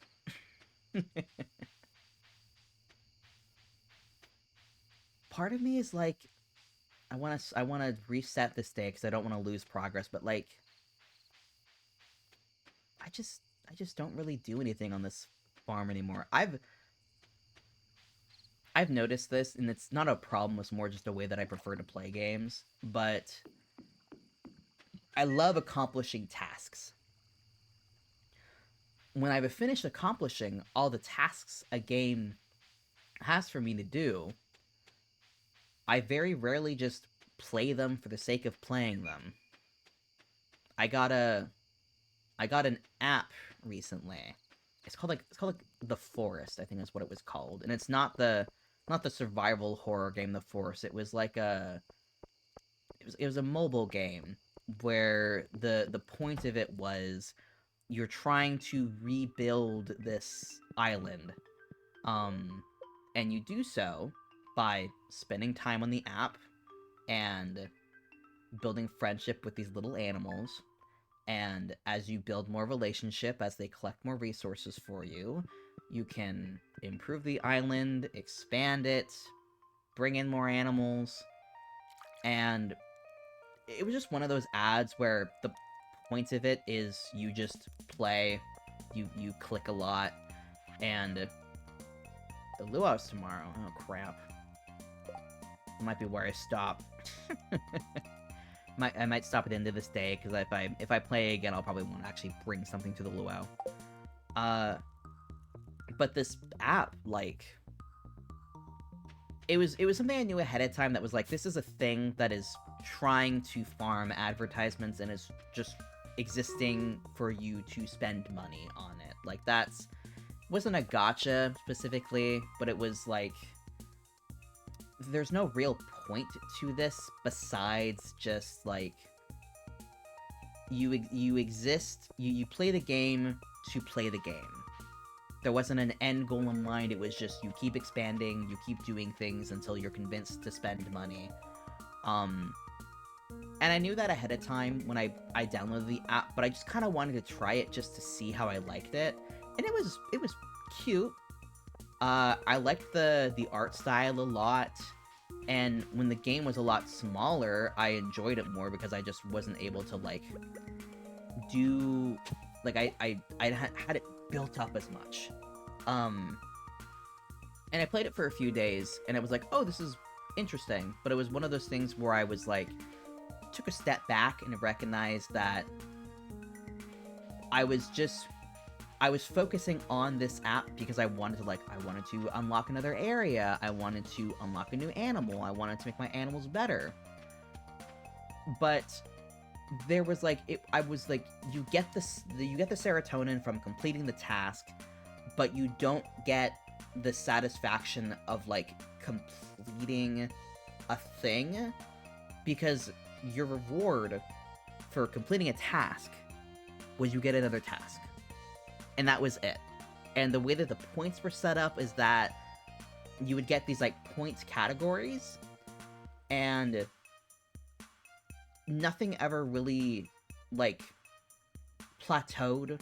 There was never really like an end to it. And after playing with it for about 3 days, I was like,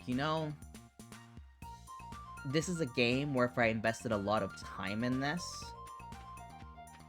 I will probably be convinced to start spending money, and I don't want to do that, and I feel like I'm just wasting my time on something that's, like, not really making me feel happy. It's just something that's just giving me a sense of task completion while just wasting my time. And so I deleted it. And I kind of had a similar thing with the game Disclight, where I played it for a couple days, I enjoyed aspects of it, and then after about a day or so, I very quickly realized that, oh, this game is just trying to convince me to spend money to invest in a gacha. Didn't matter how interesting the art was, didn't matter how fun the music was. This is a game that exists to make you spend money. That's the point. That's what it's trying to do. Yeah, I had that bib with Dislike. The art looked so cool, but it's so bad. Yeah, and the battle system is not like the style I like of like things. I have the same thing with Cooking Run, even though I really love the game. Yeah, that's the problem with games that exist to make you spend a lot of money, especially on gacha. The only game that I really play that has an aspect kind of like scummy is uh like uh Sky, Children of the Light, and like even that, the monetary aspect is like, it's not obvious until you realize it's there, where they're like, they'll have events happen, and if you want to buy certain cosmetics, uh they're like $14 for a pair of pants, or you have to spend like $30 to get enough in-game resources to buy this thing. um and it's scummy compared to what the mission statement of the game is and where the game started, but in comparison to like a proper gotcha game, it's really not bad. uh but for the types of games that I tend to indulge in, it's like the fact that there's in-game purchases at all, to me, is, I'm like, it's gross, it's annoying. um but it's really not bad compared to a lot of stuff out there. And I played Dislight for like 2 days, and I played it a lot, even though I wasn't the biggest fan of the combat system. I was like, well, it's interesting, and these characters are interesting, and the art is interesting, and there was a story that existed. But I was like, oh, I can't keep playing unless I spend money. Oh, I can't do this thing unless I spend money. And I was sitting there and I was like, oh, well, it's only like $1 to like pay for this thing that lets me play like a little bit more. And I think that moment where I realized, where I was being like, oh, it's only $1, and I sat there and was like, oh, this is how these games get you. They make you feel more comfortable spending just a little bit of money. And then the more you become okay with that, you start to become okay with like putting a little bit more money in and a little bit more money, until you're spending hundreds of dollars on something that doesn't matter. It just and then you're spending a bunch of money to maybe get a character you like, and more often than not, you're just wasting your time. And I don't come from a family where like a gambling addiction is a thing, but yeah, this is where I tip it out. Yeah, like it's something I try to avoid for myself. 'Cause I'm like, I don't know if it's a problem I would have, but it's something I just try to avoid because I'm worried of ever developing something like that. And I'll top the conversation there because yeah, it's a very it's a hard topic. Yeah, but yeah, gotcha games. I don't mess with them because they're slippery scope. Uh, I like Stardew Valley because it's just you got your little animals and you spend 20 days in game building. You get to not building, farming parsnips. Uh,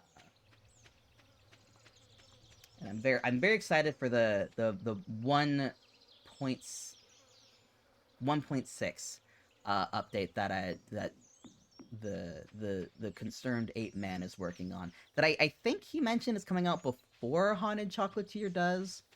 Uh, I don't know for sure if he said that. Granted, I don't know when the Chocolatier is going to be coming out. Um, but I'm interested. I think he mentioned there's going to be like more festivals, and more interactions, which I'll be curious to see what those look like. Um, I don't think I'll make a new playthrough for it. I'll probably just do them on my own. This save file because I've just got everything. It makes everything very accessible, especially when I have a lot of money. Which, honestly, for as far into the game as I am, I don't think I actually have a ton of money in comparison to some people. Because I've seen people with save files where they have a ton of money. And that was never really the goal of this save file. It was more just to try things that resulted in a lot of money being spent, which I don't know. Let me see. I don't know if I can see the book. Like the wizard. He's got things that I never built because they were never tied to achievements. Because I bought all the stuff that was tied to achievements, and I don't think I bought anything else besides a couple Junimo huts. Let's see. If I keep wandering around, I'm gonna I'm gonna amass so many things to collect. I'll probably have to do like a clean sweep of the farm once the new update does come out, because I will want to have like as much like money I can spend, and as open a space as I can if like the new stuff that comes in is like a growable resource or whatever. Let's see.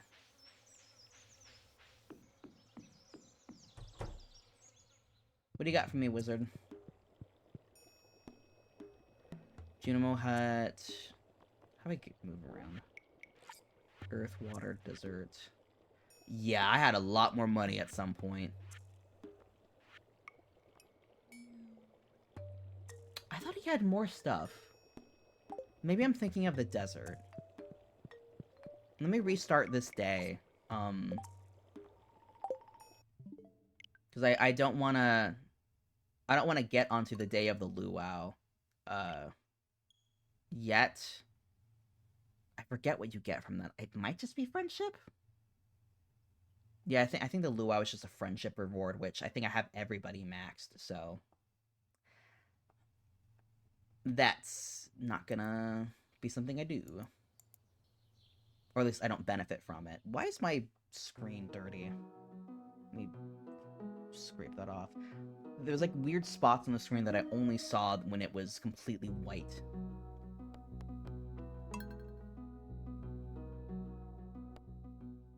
Boyd.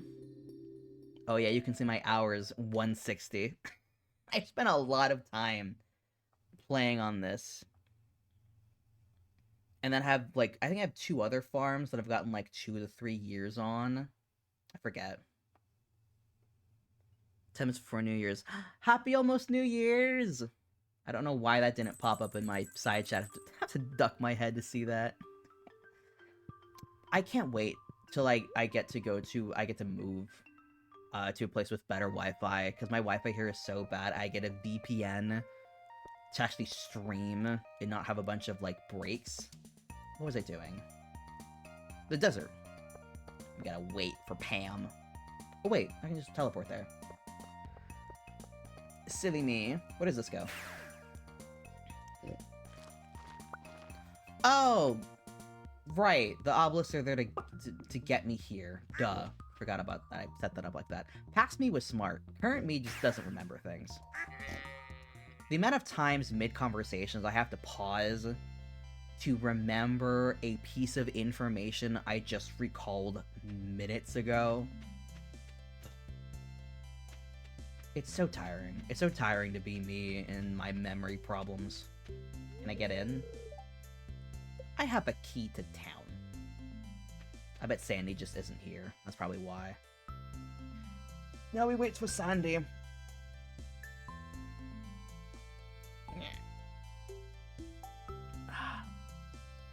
My back is awful. I haven't been able to get a massage in like half a year, which in the for most people does not mean very much. But like back when I still had an income coming in, I was able to get a massage like every couple of months. I found a masseuse I really liked, and I have not gone back because I don't feel comfortable making those flagrant of purchases without income coming in, and I don't have that anymore, which I'm frustrated about still not having a job. God, I need one. My back is in shambles. Ugh. Ugh. I need to stretch more. My mom stretches a lot, and I'm like, I should start doing that. In the mornings, I should go and stretch. And then I don't. Let me see what this message is about. It's Kit! Aww. Good old Kit. Let me do a little shout out for Kit. I'm gonna remember what her shout out. Actually, let me Google this, actually. Let me look up. What is your name? Okay. Go follow Kit. They're great. They stream very sporadically, but are so delightful. There we go, I spelled it right. I'm always impressed by people who, like, when raids happen and they, like, are really quickly able to, like, pop out the shout-out thing. Because, one, I have a terrible time remembering doing that, because I don't get raided very often. But I do raid people pretty frequently. And I'm always impressed when people, like, immediately are, like, immediately on it, immediately do the shout-outs and get that quickly down. Most of the time it's because people have mods. I don't. So that doesn't help. But every time I go to shout out somebody, I have to, like, look at their name and study it and double check and triple check I spelled it right, because I'm not confident that I do. It just cracks me up. I bet there's something that they're doing that I just don't know about, which could be said about... Oh. I was waiting for Sandy to come, and she never came. That's because she's not coming. Hi, Sandy. What do you have? Lots of seeds. I'm debating... I'm probably not going to stream much once midnight for EST hits. I'll probably end stream probably soon after that. I don't know what I will watch for my PST. I know there's like a ball drop thing. I'll probably try and find something for a countdown, because I'm not doing anything tonight because I'm home streaming. I don't need Q cones. Who do I talk to buy things? Primal motion. Oh, these weird, like...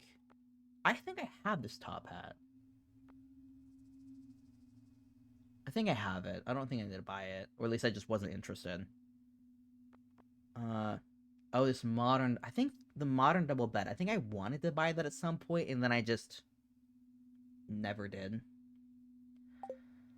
But yeah, I want to do something tonight for the countdown. I just don't have a plan in mind yet. Um, I might see if someone I know is streaming, like a countdown or whatever. I bet somebody is. Um, I just don't know who. Most people are out at parties. Do you have any goals for 2024? I, I have a couple loose goals. Um, like vague resolutions. Like my resolution for last year was I by the end of the day I want like my kitchen to be clean because that was like a an issue I was having keeping it clean consistently. And I feel pretty good about that goal because I felt like it was able to transition from a New Year's resolution to a just a habit I upkept pretty easily. And I wrote down in my Discord, I've my streaming Discord, that is like just for friends, and then I have a personal life organization Discord, and I have a couple resolutions. Um, One of them is I want to get more comfortable being experimental with my art. I want to do more weird things. I want to be less concerned with making things polished and pretty, and I want to just get fucking weird with it because I have such a deep appreciation for some like I follow a lot of artists, so I see a lot of really lovely art a lot, but I'm always super captivated by artists who have such a really good relationship with like weird shapes or extreme colors, uh and like being loose and rough and like ugly is not the right word, but let me close that out. With like, let me actually move to chatting because I'm done with Stardew Valley. Um, but like artists who are comfortable just going at it with art, and I want to not completely pivot my art away from where it is currently, but I want to be more comfortable just being weird with art because it's so cool when artists just go off. But outside of that, resolutions I have written down, I saw someone say this. Uh, I want to try a new pasta shape every month because that sounds fun. I like learning about different culinary things, and I would love to encourage myself to try more cuisine and like try more dishes because I get very comfortable with the dishes that I do make, and I want to try more stuff out. Uh, Another goal I have is to move into a new place. Because I've wanted to move for a while now, and I've been waiting until I get a new kind of more settled job before moving. And so a goal by the end of next year is basically have a be in a better spot in life and like be in a better place. Because this year was kind of a wash for me. Um, I also my other goal is I want to take a creative class in person like pottery because I'm very bad at getting out of the house. I need to do that more, and I think a creative class would be great. Hey Seba, I'm proud of you, seeing your growth and all the cool things you've done. I'm really happy to have you as a friend, and I can't wait for this next year to be amazing. Thank you. I think becoming friends with you this year, Hermes, has like been one of the highlights of this year. Like, I knew going into VTubing, like I wanted to meet new people. I wanted to make more friends, but I really couldn't have anticipated how like wonderful of a friend you have been and just of a person you've been. And you're just awesome and you're just cool, and I like hanging out with you and talking with you. And I want to I want to force you onto streams more. We don't I think we've spoken once in voice. Like I remember that stream we did of Goody Two Shoes, and I remember beforehand I was like, "Oh, we've like I've chatted and text on their stream, and they've chatted and texted my stream, but we've like never chatted in voice at the same time." I was like worried beforehand how these would go, and we just clicked immediately, and it just felt nice and wonderful to like get to like properly talk to you in voice, and I wanna. God, you can see me scratch my armpit. God. uh, you're just delightful, and I'm excited to spend another year getting to know you and getting to be your friend, and I'm very excited for that. You're gonna be crying in the new year. Good. We start the year with tears. Sorry, Mimi's yelling at me. The poor woman. It is dinner time for her. Oh no, she's moved into her under the desk cave. That means she's very angry, and she's staring at me, which means she's very angry and impatient. Poor Cricket hiding on the fireworks. No! No, Cricket! Absolute crimes against Cricket. We have to sue the world. Why is my laptop freaking out? Not laptop, my computer. I don't know if you're seeing it in stream, but there's like occasionally a flicker in the middle of the screen, like a line going off. Which is worrying. I don't know why that's happening. I hope it stops, but I don't know. But Happy New Year! It's fun, man. Okay. It was only for like a second or so, and it happened twice. So hopefully it stops. Also, T brought out Cricket, but she's not happy. Aww. we have to sue T. It's the only way. So I don't know if you've ever said what are T's pronouns? You've mentioned T multiple times. I'm like, I don't know if I know T's pronouns. I should ask before I make an ass of myself. God, she's just staring. It's so funny. He, they. Awesome. Hi, T. Hello. Hello. I hope you have a good new year. Well, you have time traveled ahead of me. I'm still back in the past, old-fashioned 2023. I was talking to an aunt at a Christmas party like last week. I accidentally said 2014, and so that just became the joke that, God, I can't wait for till it's 2014. Because I'm very good at remembering specific details like that. Oh my god. I've said worse things, so... Like at that party, I introduced myself to a woman who I'd forgotten I had met before, and I was like, "Hi, I'm so-and-so, it's nice to meet you," and she's like, "We met at a thing last year," and I was like, "Oh, wonderful. I'm gonna run." So, we finished our pleasantries, and I just kind of scooted away. Because I had officially embarrassed myself, and I never spoke to the woman for the rest of the party, because I was like, oh god. I was trying to be, forthright and polite, and I completely shoved my foot in my mouth. I was thinking of that video that, like, Mads Mikkelsen did, where he was on a set, and he saw a guy off to, like, the side who looked like no one was really talking to, and he was like, oh, I bet it's, like, a new camera person, whatever. And he introduced himself, and it turned out it was the director of the film, and he felt embarrassed. And then later he did the exact same thing to the guy because he has some level of face blindness. And I felt like that, and I don't have proper face blindness, but I have such a bad memory. And normally I don't remember people's names, but my god, this woman said her name was Kathy once, and it has stuck with me, I think because of the deep shame I felt in that moment of having not remembered I'd met her before.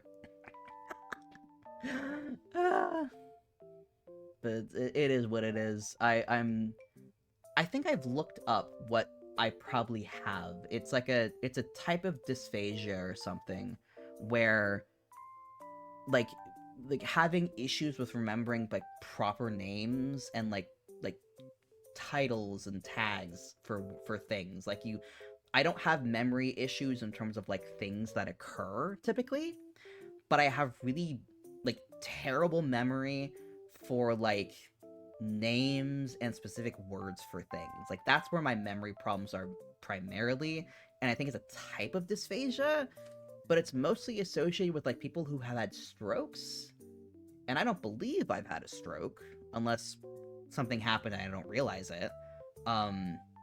Like, this is, like, always how I've been. I think it got worse in high school, but, like, it gradually enough to the point where I was like, okay, so there's a problem here.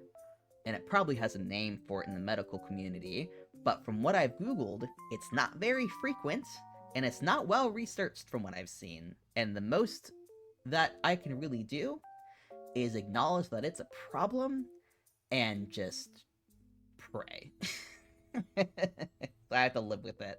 And occasionally stumble over words and names, and hope to God no one notices. But we've reached about almost 4 hours. God. I was not expecting the stream to go this long. I'm on my way to wrapping bubble. Falling over.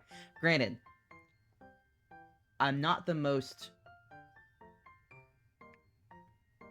I fall over somewhat, but I'm very good at recovering. Because I, like, a fun fact, I danced competitively for various portions of my life.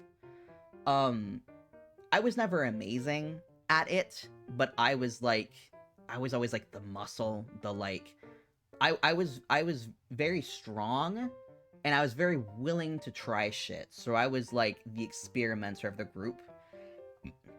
But I wasn't as small and dainty enough to be a flyer, which I would have been a perfect flyer based on my, like, temperament, but I had, like, the exact wrong body to be a flyer.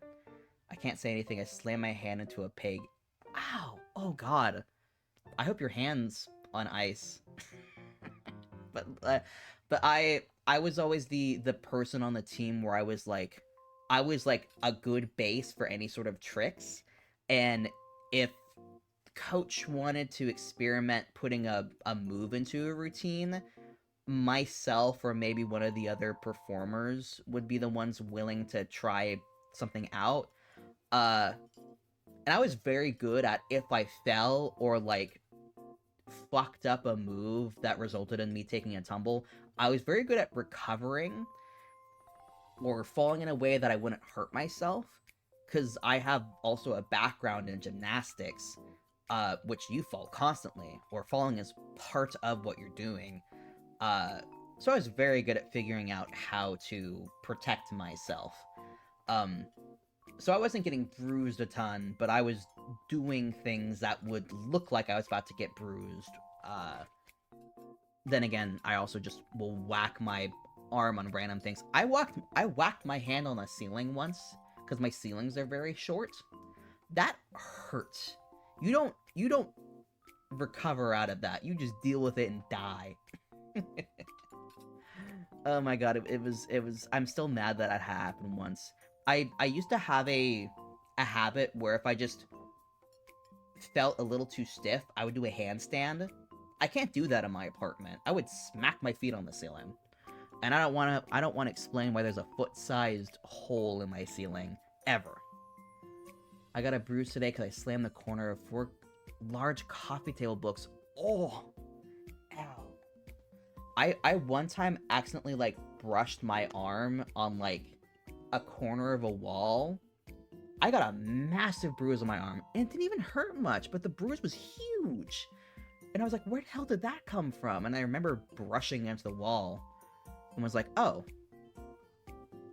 I guess that was it? I don't know. God. I haven't gotten a bruise in a while, but bruises suck. Happy New Year. Happy New Year, Guppy! Hello from the past.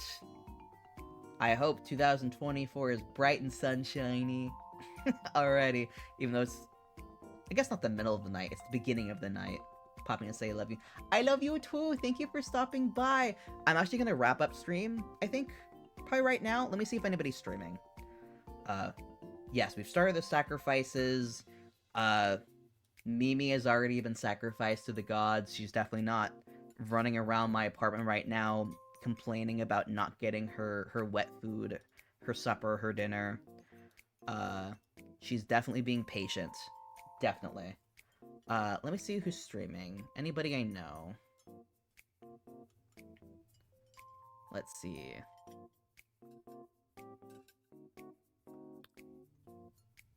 I follow a lot of people. I follow a lot of people, and I'm like, do I know who you are? Are you this friend or this friend? Let's see. Is this you? Let me see. There's someone I see streaming right now. I want to double check it's who I think it is. No, this is a different person.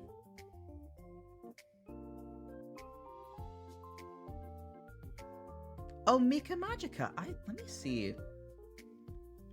Cause she's somebody who I've like I follow on Twitter. I love their stuff, but I don't know. I never actually stopped by one of their streams. Let me see if they're not about to end or whatnot.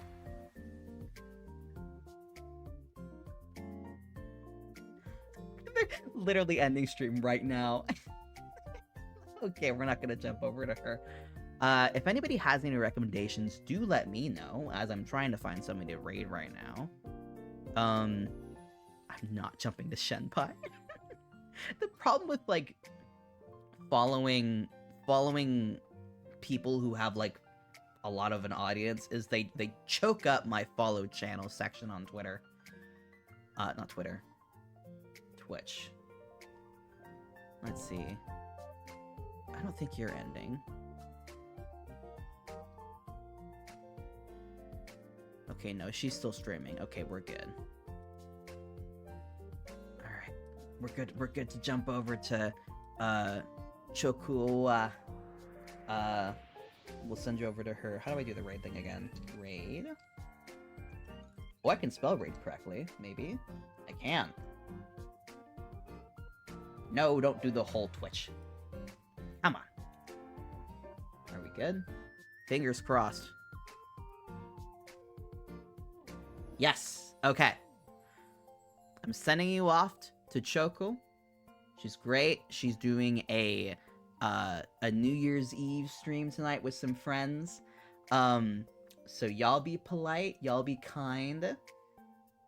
Thank you so much for hanging out this evening, and for all of you who are currently in 2024, hope you're having a good new year. And if those of you who haven't gotten there yet, keep partying on. Drink safe, drive safe if you're not home, and go tell your friends you love them. Mwah. I will see you guys next year. Bye-bye.